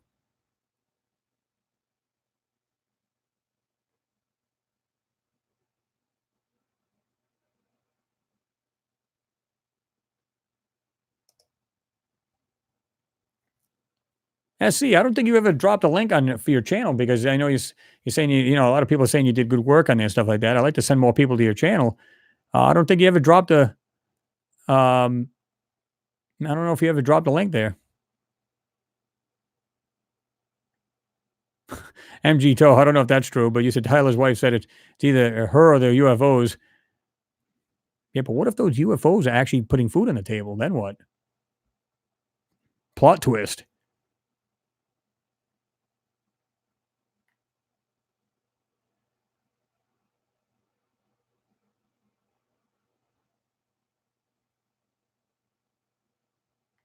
Oh, Renee, yeah, absolutely. You're right about that. You said, Chris, this kind of people you should ignore. You deserve bigger stage. Love your channel. I appreciate that. I mean, yeah, I mean, I don't even bother now. I just, this is what I find amusing. You'll see this lengthy thing about people, right? Oh, this, and that. And these people are not, I call them transients. These people have just come onto the channel and just talk a bunch of crap and walk off.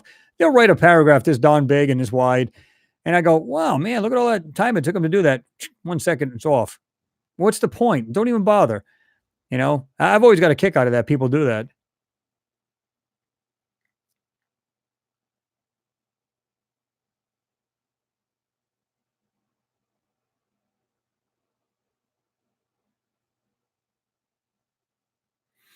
Renee, you said match made in hell channels like the Out There TV, Goof On Radio, UFO Proof, Lionsgate, rest in peace, and such attacking Secure Team 10, third phase of the moon, Look Now TV, UFO sightings section.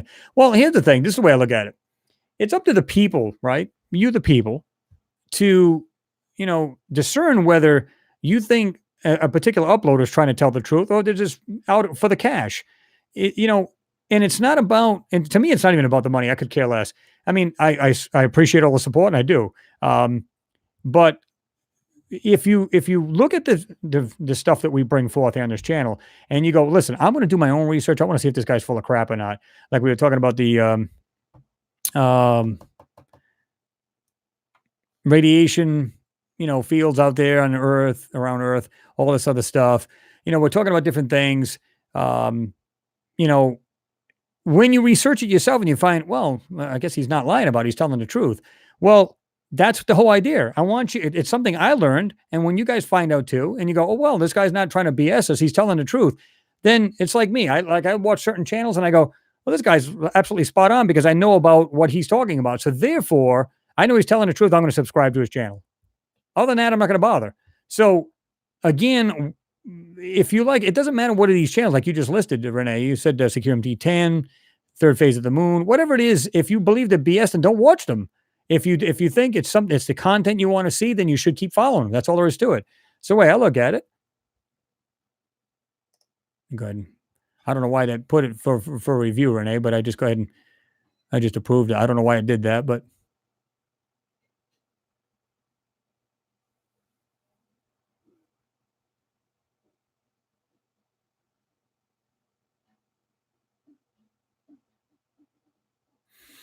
Octavital, you said, I love your attitude about doing somebody else's material as long as you give them credit.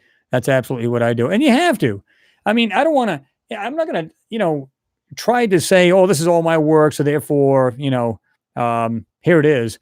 And then the other guy, gets angry that you put out his work. And then, now you get a fight on your hands. And I don't mean literally a fight, but I mean, and, they're attacking each other. No, come on. I believe the people who are finding this deserve the credit for finding it. It's as simple as that. I don't know why that's so complicated for some channels. They're like, oh, I'm going to take his work and I'm going to run with it. It's like, don't do that. Be honest about it. Ask the person.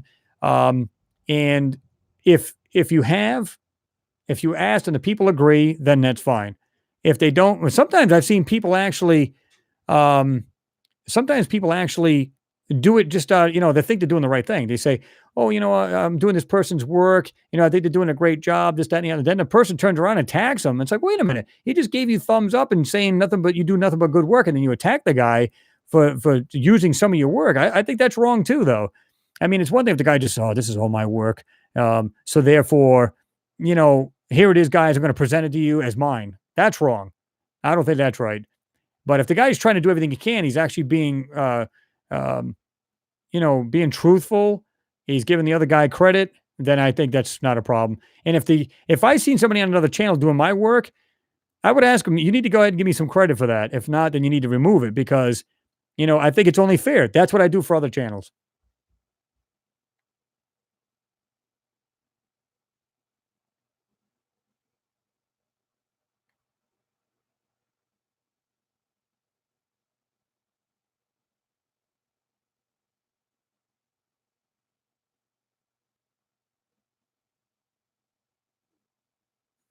Emperor 6979, you said goodbye, community. It's 1:30 a.m. Hope to see you all next week. Well, hope to see you there as well, Emperor, and have yourself a good week there, right?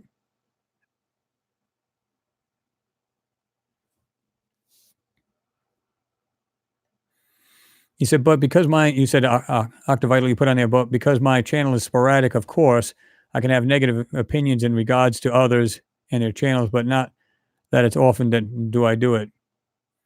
Yeah, I mean, we all have differences of opinion. And like I said, if it's a channel I just don't want to be on, I'm just not going to be on it. I mean, so like I said, when these guys come to my channel, I know they've gone to my other friends' channels and they say, oh yeah, I get this crap all the time. And if you got a channel that's jealous of yours, they're going to send people over there. The trolls are going to jump off their channel onto yours and give you a bunch of crap. And they're being sent, or they just have that mindset that the uploader probably has got them stirred up and then they want to go out and attack another channel. To me, again, that's infantile. That's just so immature. It just doesn't make sense. I do my thing. Everybody else does their thing. Why can't people just coexist or just do their own thing and be done with it, right? And I give people props on their channels that I feel is doing good work and is doing honest work, like Jean Ward, all kinds of channels like that. Absolutely.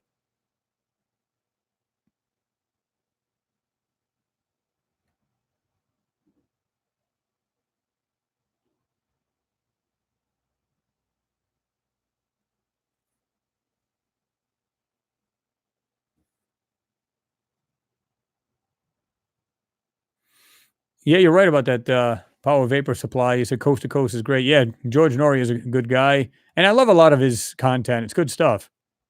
Josh D, you said your attitude, Chris, is what attracts the right people here. Well, you got to have the right people too. To me, it's like a symbiotic thing, right? You got good people to begin with. It's easy. It is. It's just easy peasy to just do it. Stephen Wood, great question. You said, Chris, if NASA offered you a job covering up structures on their photos, would you go and take it? I would say yes, because I want to see these things. I mean, that'd be awesome. You know what I mean? Just to see them. Now, if you said, well, would you be able to hold it in? No. I just don't know how. Now, if they gave me a gag order, then you're like, well, you're going to work there. You want to see this. That's a hard decision to do. If they said, this is what we're going to do for you, we're going to give you the job and we want you to, cover these things up. Or I thought about this. If they said, okay, this is what we want to do. We've noticed your eye is so good on this stuff. We want to see you do proofread these for us. So in other words, we send it through the CGI department, then we give it to you to see if there's anything in there you can find, and then we'll cover the rest of it up. So in other words, it's like all these people, you, and then the rest of them. So if you find some, you circle it. This is in there. This is in there. Here you go. Next. That would be something interesting to do. That would be a cool job. Maybe not so cool on the ends part of it, because I'd be like, all right, I want to see the photo before you guys start to manipulate if you want me to work there, because that would be interesting. That'd be cool to see. Roy Searles, you said, got to go, everyone. Have a good weekend. See you, Chris. Roy, good to have you in there, man. Have a good night.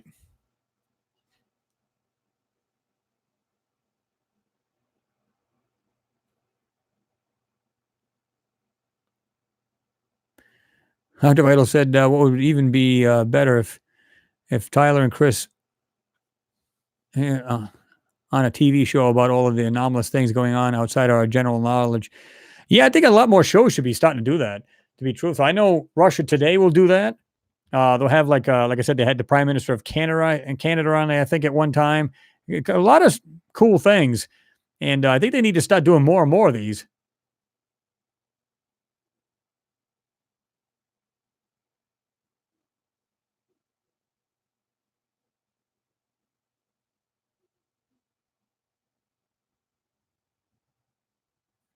I appreciate that, William. You said you're a just man, considerate and fair. I try to be. Am I perfect? Nope.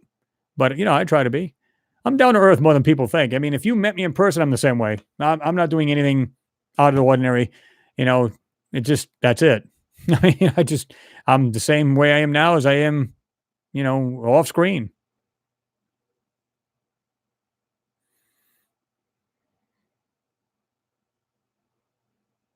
Mr. Sleep, you'll get that. He said, I try to tell others things I see, like from here.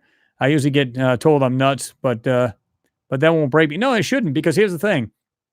Again, whether you're doing your own research or watching another channel does not matter.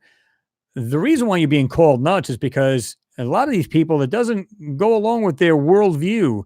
So therefore they think you're nuts. Well, it's not, nothing to do, whatever. These people are going on with the normal lives, which is nothing wrong with that. But they don't think outside the box.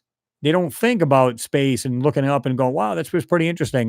They don't think of this stuff. So therefore, when you're thinking about it, they go, man, what is wrong with these retards? That's the way they look at you.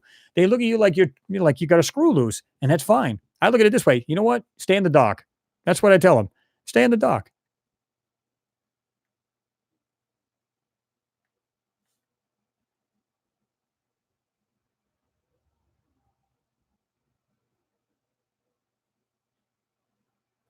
HNS Urban. Hey, I am from Poland. Well, good evening to you, or good morning.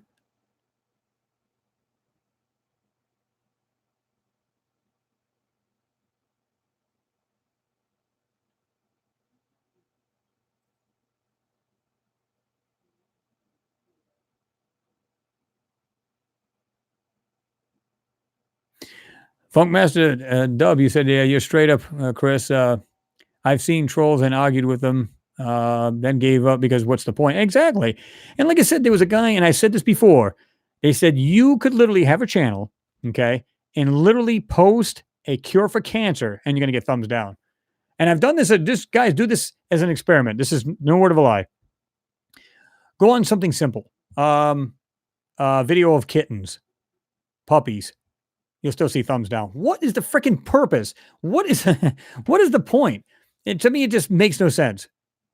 I mean, you could be doing the simplest little thing. Yeah, like I said before, you could be Jesus yourself and literally, be preaching, and you'll get all kinds of thumbs down. That's just the way people are. It's the nature of the beast. MC Gaming said, rest in peace, Street Cap 1. Yeah, absolutely. Guy had a lot of good stuff, man. And he caught a lot of flack, but definitely he's a good man. You know what I mean? He had a lot of good stuff.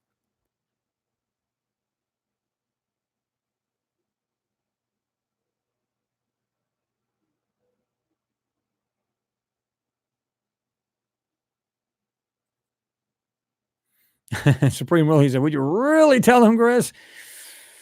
Let's just say I'm on the fence about that. Let's just do that. Renee Vaughn Osterhood did what on there, Chris, with his own channel on TV. Cool.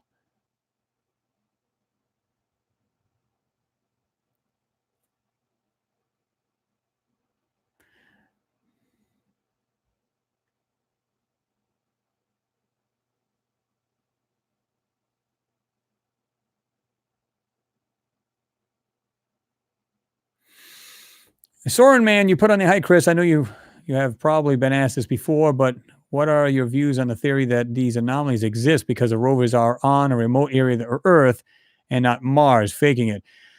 Well, I mean, that's a great question. I do get asked that sometimes. I have people saying that. They'll say, how do you know this isn't like Devon Island and this, that, and the other? And they make it sound like some people are like really adamant about it, right? And they'll say, it's a bunch of crap. It's on Devon Island. It's on Iceland. It's on this. It's like, listen, guys, listen. Those areas that they mentioned, Devon Island is one of them, is a testing ground for rovers. It's a testing ground for a lot of equipment. This is not a secret. This is not. They're not going, hey, let's just have Devon Island on there, and we're going to make this top secret. There's no point in it because it's all over the internet to begin with, and it's known knowledge that these are test grounds and test beds for these rovers and a lot of the equipment.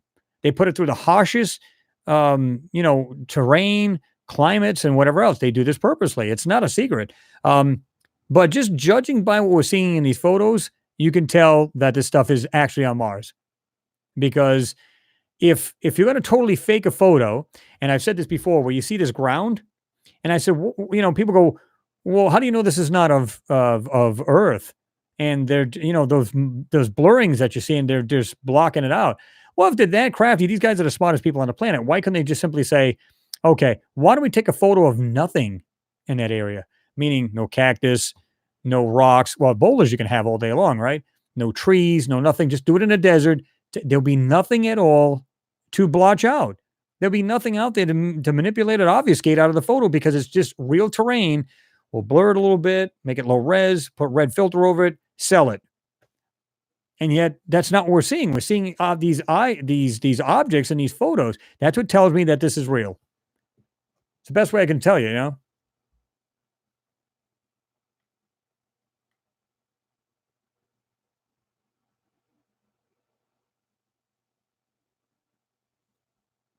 Funkmaster Dub, yeah. Be great to meet you for coffee one morning, but it'd probably bore you with the questions until late in the evening. I don't know if you'd call it boring questions because when you're sitting around a table, basically that's what I call it, a virtual table we're on right now, right? And although we're not literally speaking to each other, we're still throwing around ideas. Everybody's talking with each other, and so on and so forth. I think that I'd be getting your views, her views, his views, and so on and so forth. And it's just like it'd be a good conversation. It'd be something to actually talk about.